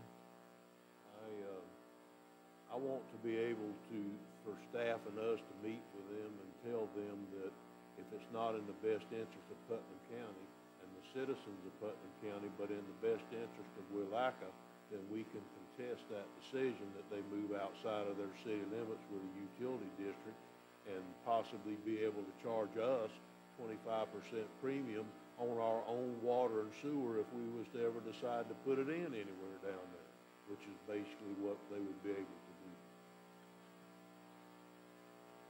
I'd like to hear from the town of Willaca, which I guess I agree. So would I, and that's part of why I'm upset. Is there a way we could create a joint meeting with the town of Willaca to see what their plan is, to see if there's a way we can partner and potentially be part of that utility if it would be If we for the don't benefit file, of the county? if we don't file this paper by Thursday or Friday, we're missing our window because this has been going on for a while, and I just found out about it a few days ago. Yeah, I think it was in the paper a few days ago. It was even in the newspaper a couple days ago. I missed it in the newspaper. Somebody told me. What is the paper we need to file? I guess it's a. Well, there's a statutory provision that allows for filing of objections within 30 days of when the resolution is passed. And by way of that objection, we could then negotiate and make it so we don't no longer object, correct? Or they could resolve the objection. But to answer your question, whether or not we have a joint meeting would depend in part on the town as well. Right. Yeah, okay. I'm good with appointing Chair Turner to move forward and have some discussions with the city of Willaca. I'm not happy that they've gone outside their jurisdictional boundaries either. And if there's a window, then we need to file our objection in that window and then, go forward and see what we can do. Mr. Chairman, I don't necessarily object, but I will say I think they put the cart before the horse, and I think now our objection will bring them to the table to have the discussion of what the future, our future and their future looks like. And if there is some working room to work together, then I'd be willing to do that. But we need to get to the table, and it doesn't appear we can get to the table without filing the objection. Part of my concern, I agree. Commissioner, has been throughout this process, we've been getting these little notifications like, you got an email that said, we'd like to set up a meeting. I didn't get it. Staff got it. But they didn't give dates, they didn't do anything. And so, I'm not as trusting and loving as Commissioner Harvey is. I'll just be honest with you. And I believe that they're doing this on purpose to try to get through this period without having their meetings or having any deals made, and they can just start this deal. And the only way we need to force them to the table is by letting Rich go and filing that we're opposed to it or whatever, and then if they want to come to the table and assure us they're doing this for the best interest of all involved and not just a money-grabbing scheme by the town of Willaca, okay, we'll be at the table talking about it. So the only way we're going to get them there on time, and then what we do is if we can file this paper by Thursday. Mr. Chairman, I agree. And also, Mayor Watts met with Administrator Suggs, Deputy County Administrator Suggs, and J.R. Grimes, well over a year ago. And we discussed, but and correct me if I'm wrong, his clear intentions were not made clear that day. And I knew that Jamie was working on something, but I thought that it would definitely have to come back to the county, at least with some discussion, before anything was determined, because it is outside of the town of Willaca, and it's in the unincorporated part of Putnam County. So I agree 100% that we need to, and I actually called Mayor Watts, and I think that's when he responded when Patrick Kennedy called you, correct? Yes, sir, Mr. Chairman. I got a notification. I actually had a telephonic conversation with Mr. Kennedy and let him know that this discussion, I was going to have to move forward with meeting with my individual board members, and have since received an email requesting a meeting between myself, Mayor Watts, as well as Mr. Kennedy. However, I refused to accept the meeting until after I had clear direction from my Board of County Commissioners on what our discussion topics might be moving forward. So, yes, sir, I've had 2 communications with Mr. Kennedy since this has came out. Well, I agree. We move this forward to at least where we can start having conversations on this. I'd like to say one more thing to add to that. I am not against another entity providing services to people outside of Wielaka. Our water and sewer is finally getting close to where it's profitable to break even. If they want to take the chances on that community and as spread out as his understanding, it's probably going to get built up over time. I'm for that, but I'm not for procedurally things going about the wrong way, which is why I support doing this. But I am pretty confident I will support them being able to service people in the county when it's done. Because I don't know that I disagree with anything you said. I just, until we understand what they're trying to do, it's basically they're doing it without even asking permission to come that's why I into asked my the yard. question I asked Come is- into my yard and tear up my grass, but don't even ask permission. Right, absolutely, and I agree with that 100%. And I also don't want it to be something that locks in future commission meetings. Yes, That's the key. Thank you. Okay, y'all want that in a motion to make you feel more comfortable, or is that concise enough to you, Rich? Okay, so I think that's a unanimous 5-0 from the comment. Okay, thank you. From there, we're gonna go to item 11, or excuse me, 9, which is code enforcement. Case number 2007-00056, Mr. White, and here comes Mr. Moore. Morning. Address is 511 East Harris Street, Palatka, Florida. Violation was unsafe home. The original fine amount was $31,528.51. Total cost of enforcement action was $4,835. Property is now compliant. The owner is requesting the fine reduction. If the board approves, we recommend a reduced fine to be paid within 120 days. Is there anybody in attendance that would like to speak for or against this?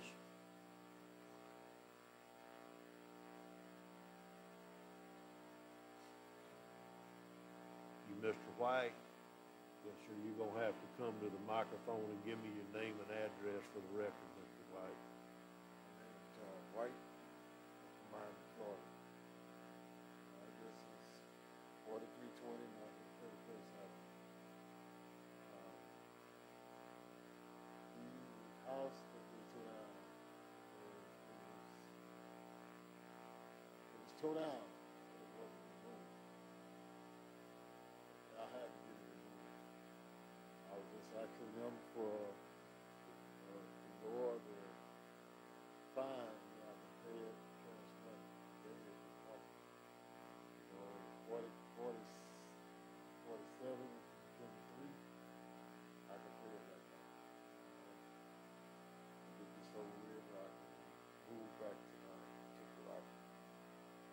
Thank you, Mr. White, for coming today. Commissioners have any questions of Mr. White? Thank you, Mr. White. Chair will entertain a motion. Mr. Chairman, I move that we accept the codes case 2007-0056 with the fine reduction of $4,835 to be paid in 120 days in this case. We have a motion. Do we have a second? Second. I have a motion and dual seconds. So, Mr. Adams, seconded by Mr. Adamsack. Is there any further discussion? Hearing none, all in favor say aye. Aye. Opposed? Ayes have it, motion carries. So, Mr. White, that fine was reduced to the staff recommendation of $4,835, giving you 120 days. Thank you. All right, we're going to move to item B, which is codes case number 2014-00502 on 118 in your packet. Address is 109 Arrowhead Drive. Property owner's name is Willie Clements. Violation was unsafe structure and care premises. Original fine amount is $14,675. Total cost of enforcement action is $2,342. Property owner has recently purchased the property and is now compliant and is requesting the fine reduction. If the board approves, we recommend a reduced fine to be paid within 90 days. Okay, thank you. Is there anyone in attendance today that would like to speak in favor or against this case? Are you Mr. Clements? Yes, sir. Please come forward.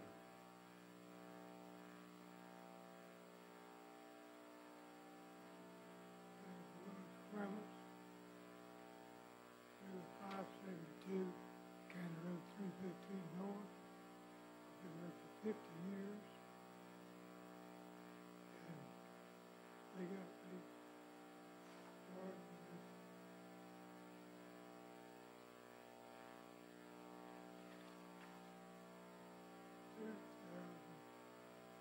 $2,300. I've already paid $11,500. That's all the money I had. I have to pay this. I'm going out of business. And the county won't be paying nothing else. This will probably go back on it off of the tax roll. Another $7 years. And it costs the county and me a lot of money in the long run. I'll have to go to the county, try to put a program to help pay my bills. I don't have this. Mr. Clements, is this your house? Is this your house where you live? Yes. And you've lived here how long? Over 50 years. I don't know that. That's why I'm asking. It says on here that this owner recently purchased this property. They was coming up for sale, the tax due, and I went and bought it from the people the day before the tax sale. But this is where you live. You live here? On Arrowhead Drive? 572. Okay, so it's not where you actually live.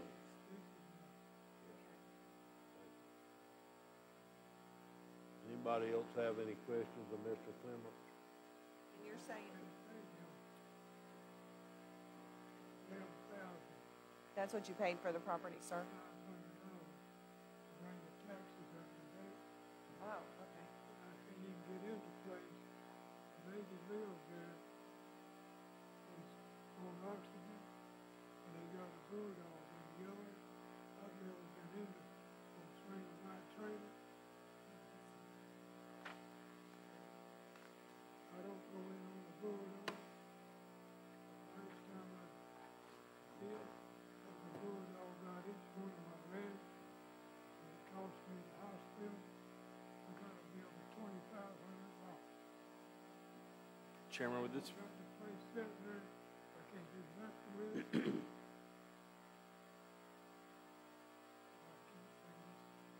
Mr. Adams Act. if we gave you more time, would that be beneficial? In the past, we have been able to give some people more time based on their situation, or you could come back to us in 120 days, that type of thing. Would that help? We're looking at reducing it probably from 14,000 to 2,300, which is substantial. Yeah, you know, under special circumstances, and up until just 2 or 3 meetings ago, that we also waived the administrative fees, especially in a case that was hardship. So, you know, my suggestion here would be to waive, on this particular case, would be to waive that $1,020 on top of the hard cost, and that would bring that down to $1,200 or $1,322 or something. And then give him 6 months to pay for it versus the original 90 days.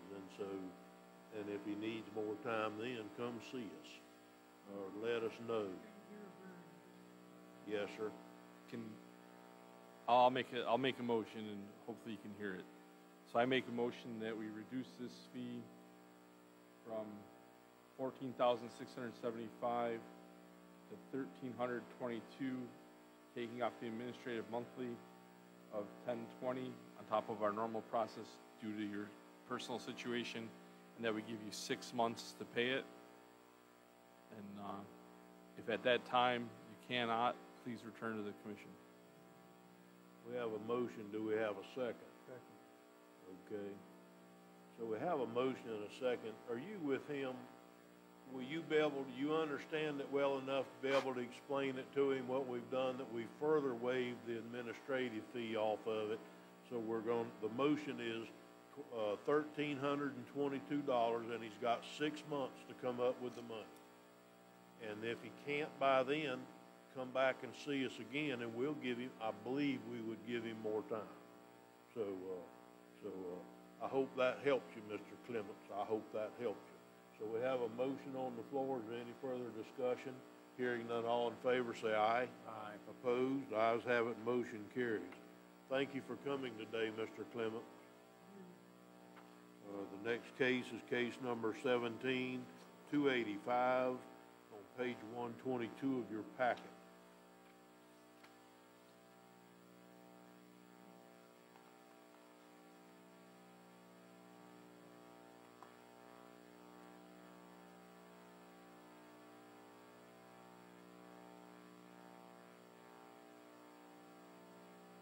He called the case number. Yeah, I called the case number. I'm sorry, you were otherwise busy. Address is 220 Caribbean Street. Property owner's name is 220 Caribbean Street, Interlochen Land Trust. Violation was dangerous structure and care premises. Original fine amount was $47,001.50. Total cost for enforcement action is $2,076. Property owner has recently purchased the property, is now compliant, and is requesting a fine reduction. If the board approves, we recommend a reduced fine to be paid within 90 days. If anybody in attendance today would like to speak for or against this case? Seeing or hearing none, the chair will entertain a motion. Mr. Chairman, I move that we accept staff recommendation of $1,792 if paid within 90 days.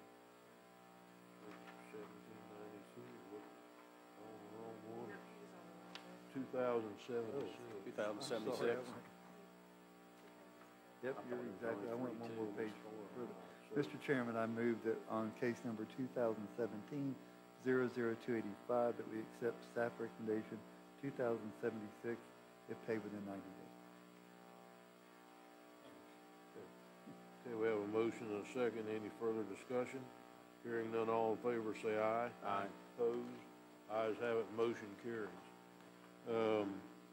Next on the list is case number 2020-523, page 126 of your packet. Address is 128 Bell Ray Drive. Property owner's name is Money Matters Club Incorporated. Violation was care premises. The original fine amount was $12,512. Total cost for enforcement action is $1,792. Property owner recently purchased the property. It is now compliant and requesting a fine reduction. If the board approves, we recommend a reduced fine to be paid within 90 days. Anybody in attendance today would like to speak for this case, please come forward.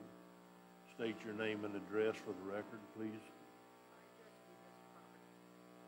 Your address, your name and your Donna Jacobs, my address is 520 San Mateo Road, San Mateo, Florida.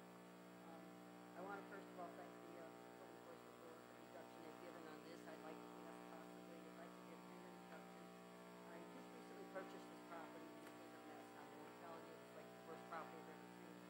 I've got a bill right here in my hand for $4,500 that I paid the trash removal company to haul away the trash. And that's not counting all, probably another $1,200 I paid the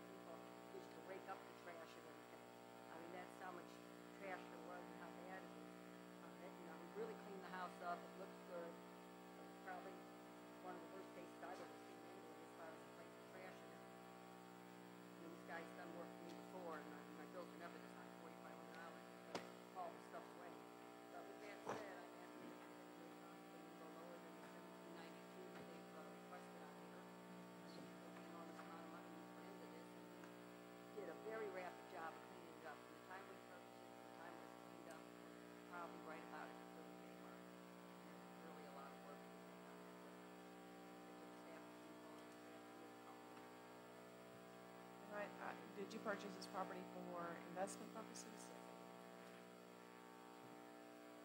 Yes.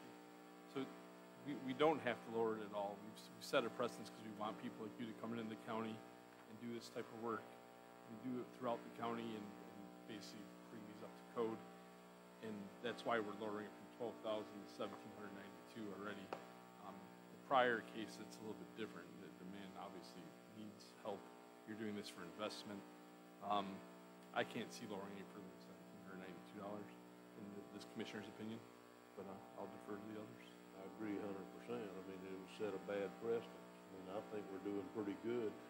You bought it for investment with a $12,512 lien on it. You cleaned it up, you put your money in it, and you get it reduced to $1,792, which is staff recommendation. That's a pretty good deal, if you ask me. All right, well, thank you for your time. I was hoping since the enormous amount of money, like I said, that's just the trash for people. I probably paid another $1,200 for the rate card. Did you know all that before you bought it? Okay, thank you. Actually, it ended up being a bigger job than I thought it was going to be. Yes. Yes, Obviously, I knew the trash was there when I bought it. Investment world sure is fun sometimes, isn't it? You have no idea. So the chair will entertain. If the dump truck goes to the dump.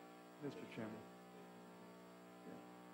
I'd like to make a motion. I also want to thank you. I know it's frustrating, but again, you're about 11% of what your fine was actually going to be, so I think we're in good shape. But Mr. Chairman, I move that we take staff's recommendation to reduce the fine to $17.92 to pay within 90 days. We have a motion and a second. Is there any further discussion? Hearing none, all in favor say aye. Aye. Opposed?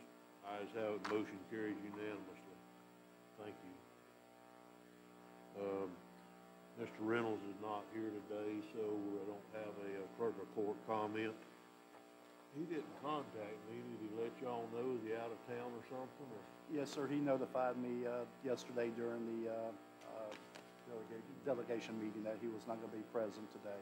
My apologies, I should have shared that with you yesterday. Not a problem, I just didn't know. So next, we're going to go into appointments. I'm going to start with Commissioner Adams Act. Do you have any appointments today, sir? Commissioner Harvey? I have none.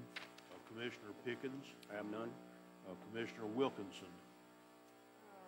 A reappointment on Better Place Plan Oversight of James Reed for District 2, and also on Parks and Rec, a reappointment of Lucas Bennett. Thank you. And on Zoning Board, District 2, Linda Bazar, reappointment. Okay, thank you. All of those are district appointments and don't need a vote, so thank you very much, Commissioner. And I have none to add today. Next, we're going to move into public comment on miscellaneous items. Is there anybody today that would like to speak on public comment on miscellaneous items or information? Seeing none, I'll close public comment on miscellaneous items. County Administrator. No, sir, Mr. Chairman, I have no comments today. Thank you. County Attorney. Thank you for that. Commissioner comments. We'll start with Commissioner Adams Act. No, I'm sorry. Just Happy New Year, everyone. Several people reached out to me from the December meeting. I'm feeling much better. I still do have some medical issues. They'll be staying with me for the rest of my life, so that's something I deal with. And so luckily I'm fluctuating back on the good side.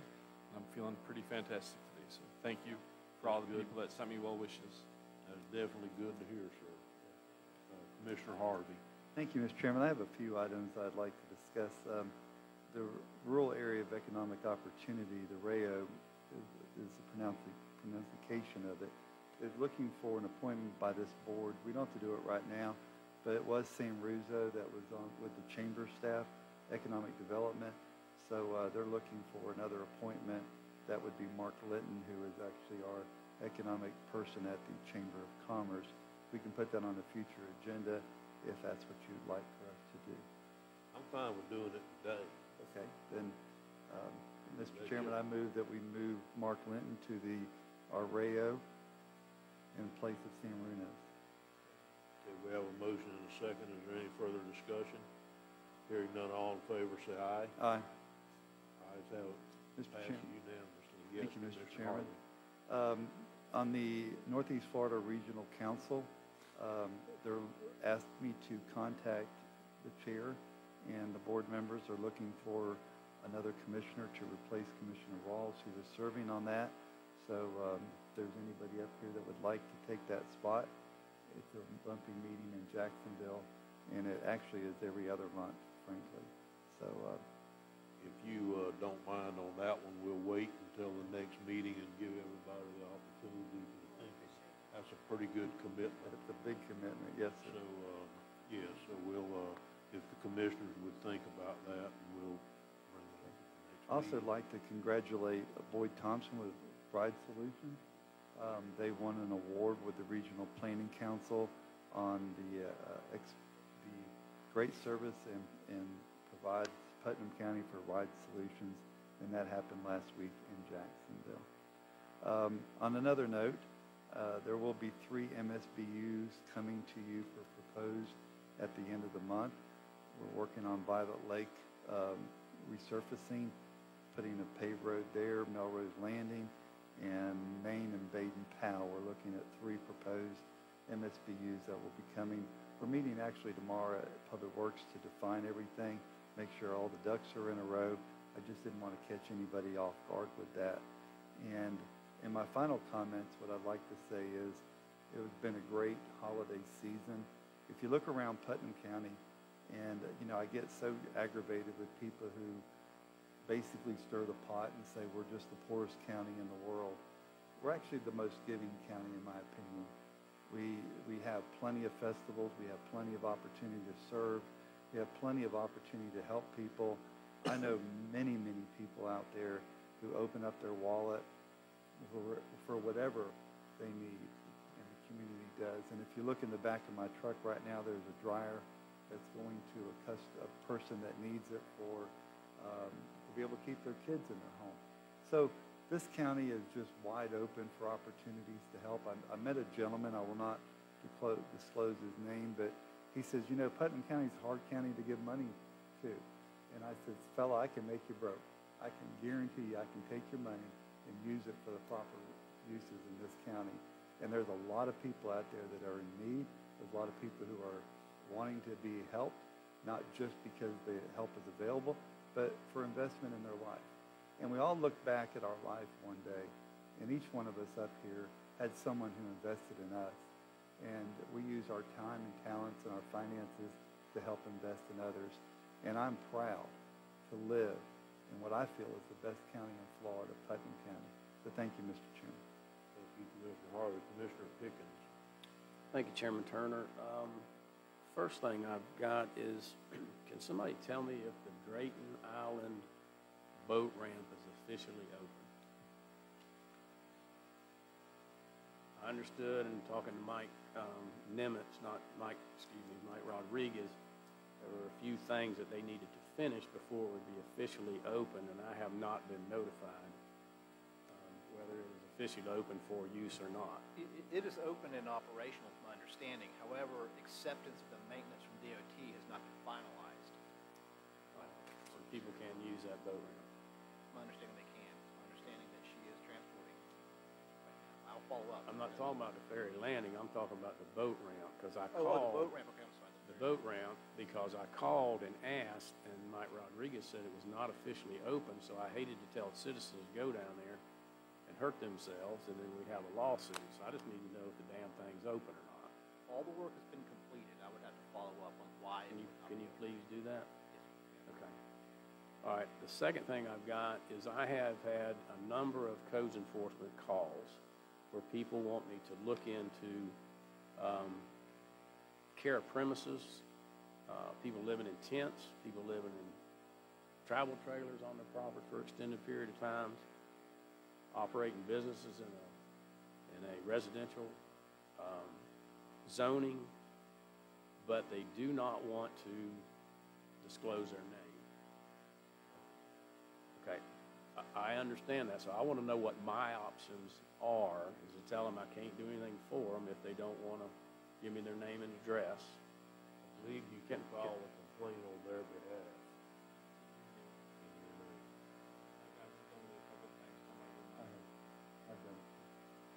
so I just got to put my name on it. Or change the ordinance that allows for anonymous complaint.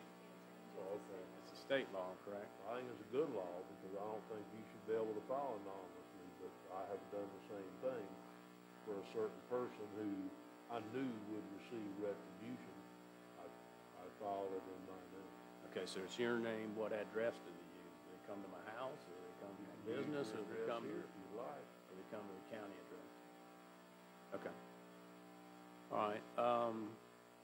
Second to last thing, I just want to I want to thank Animal Control, everybody that is out there, because we know we're working towards getting a new animal control facility. The facility is antiquated, but what they do day to day, a lot of people don't see. But I just want to commend Kathy and Donald and Administrator Suggs and Mayor Myers.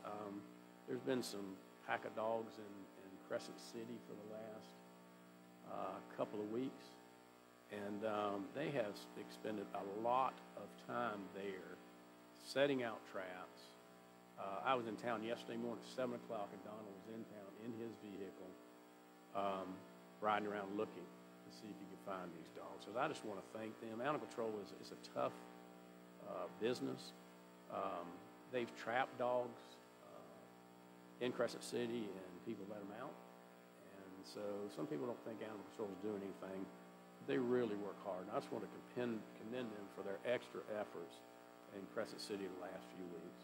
And last I have is I want to commend Commissioner Harvey as not just being a great county commissioner, but for Larry to step out and serve on the North Florida Regional Council, and then also Florida Association of Counties, and his presence in Tallahassee.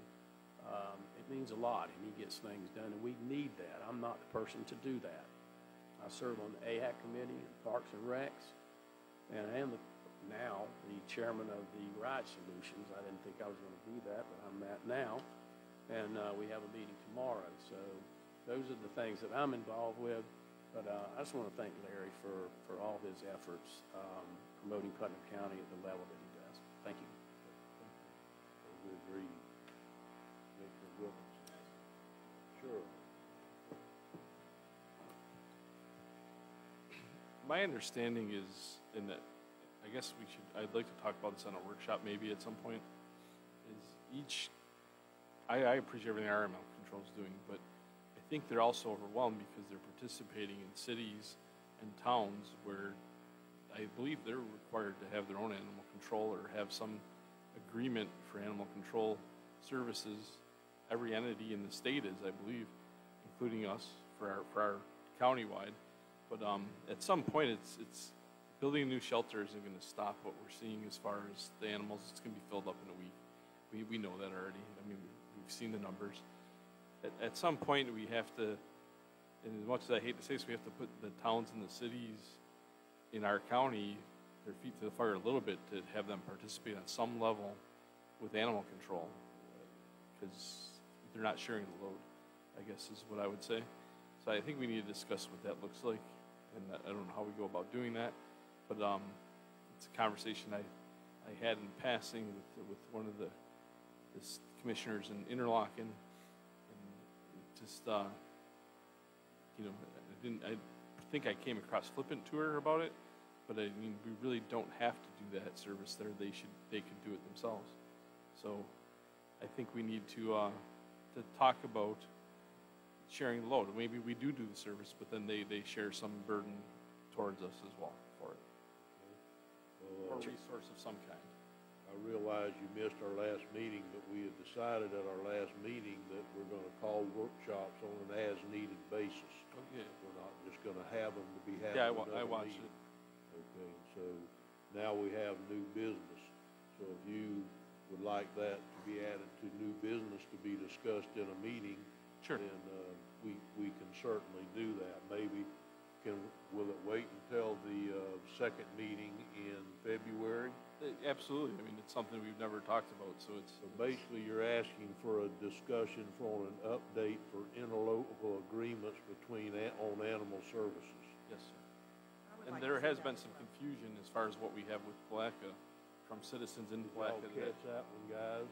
Yes, sir, we got it. Second meeting in February under new business, we'll have a discussion and an update on interlocal agreements between us and whatever municipalities we have an animal control agreement with. Yes, sir. Thank you. Mr. Chairman, I agree with that because I have been working with staff and then the town of Willaca, city of Crescent City and town of Pomona on interlocals. I can't say that the town of Willaca had mentioned anything about animal control, but that was definitely a topic from the town of Pomona and the city of Crescent City. From talking to staff, is the county is required, I think, by statute to provide animal control. At what level are we supposed to, provide that? That needs to be determined. But I'm with Commissioner Adams. I think that each municipality needs to have some skin in this game and cooperate with us on that. So. Discuss that on the second meeting in February as a new business unless someone wants to do it quicker. That'll be fine. Sorry, Commissioner Wilkerson, please continue. I was trying to. Oh, okay. So first I'd like to say. That whole page of notes, what Yeah. you're gonna say? Yeah, don't worry about it. I got my 10 minutes. First, I want to say I'm glad to see that Barden Ranchet Road is completed. I know that's a project that's been out there and got sidetracked because of COVID, and it's out there, and I know the citizens in that community appreciate that. So thank you for everyone. And the bridge was, yes, absolutely. Yesterday, if you didn't know, it was National Law Enforcement Appreciation Day. And I would like to just publicly thank all of those who serve in law enforcement across Putnam County and the state of Florida. And I was really touched today by Mr. Gill heading up the boot drive and fundraising for the family of the son who got burnt. And that's one of the reasons why I love living in this county, is because we have so many people, like you mentioned, Commissioner Harvey, that will step up and help those in need. And we have to be at the top of the list for one of the most giving communities, for sure. Real quick, yesterday we had the legislative delegation meeting, and I thought that went really well. It was well attended, not only by our local government, but also by many citizens and nonprofits who shared their concerns with our legislative body, and I'm glad that we had such a great attendance, and I'm so appreciative for Senator Hudson and Representative Payne and what they're doing for Putnam County. And then lastly, I want to mention that we had a broadband meeting, a public meeting yesterday, and I thought that went well, and just let everybody know that we are continuing to push for broadband in Putnam County. And that's all I have. Thank you. Thank you. And I was going to bring up the comments about legislative and a session and also the broadband meeting, so thank you for bringing that. No problem. Thank you for bringing that up. And I was also going to comment on Commissioner Harvey and the good he does for the county. I'm still going to do that one, whether they brought it up or not. Thank you very much for what you do. And it's not I don't want it to be offset by the fact that you do these things outside the county. You also do it around all the things you do in the county. I mean, if you're going to cook something for charity, if you're going to have any kind of a fundraising event, you're going to have to push him out of your way if you want to be involved. So there's more to it. It's not just out of county stuff, it's that and with all the in-county volunteering and things you do on top of being a commissioner. So I thank you for that. And I have nothing further to add today. Is there anything else to come before the Board of County Commissioner this 10th day of January 2023? Seeing none, this meeting is hereby adjourned.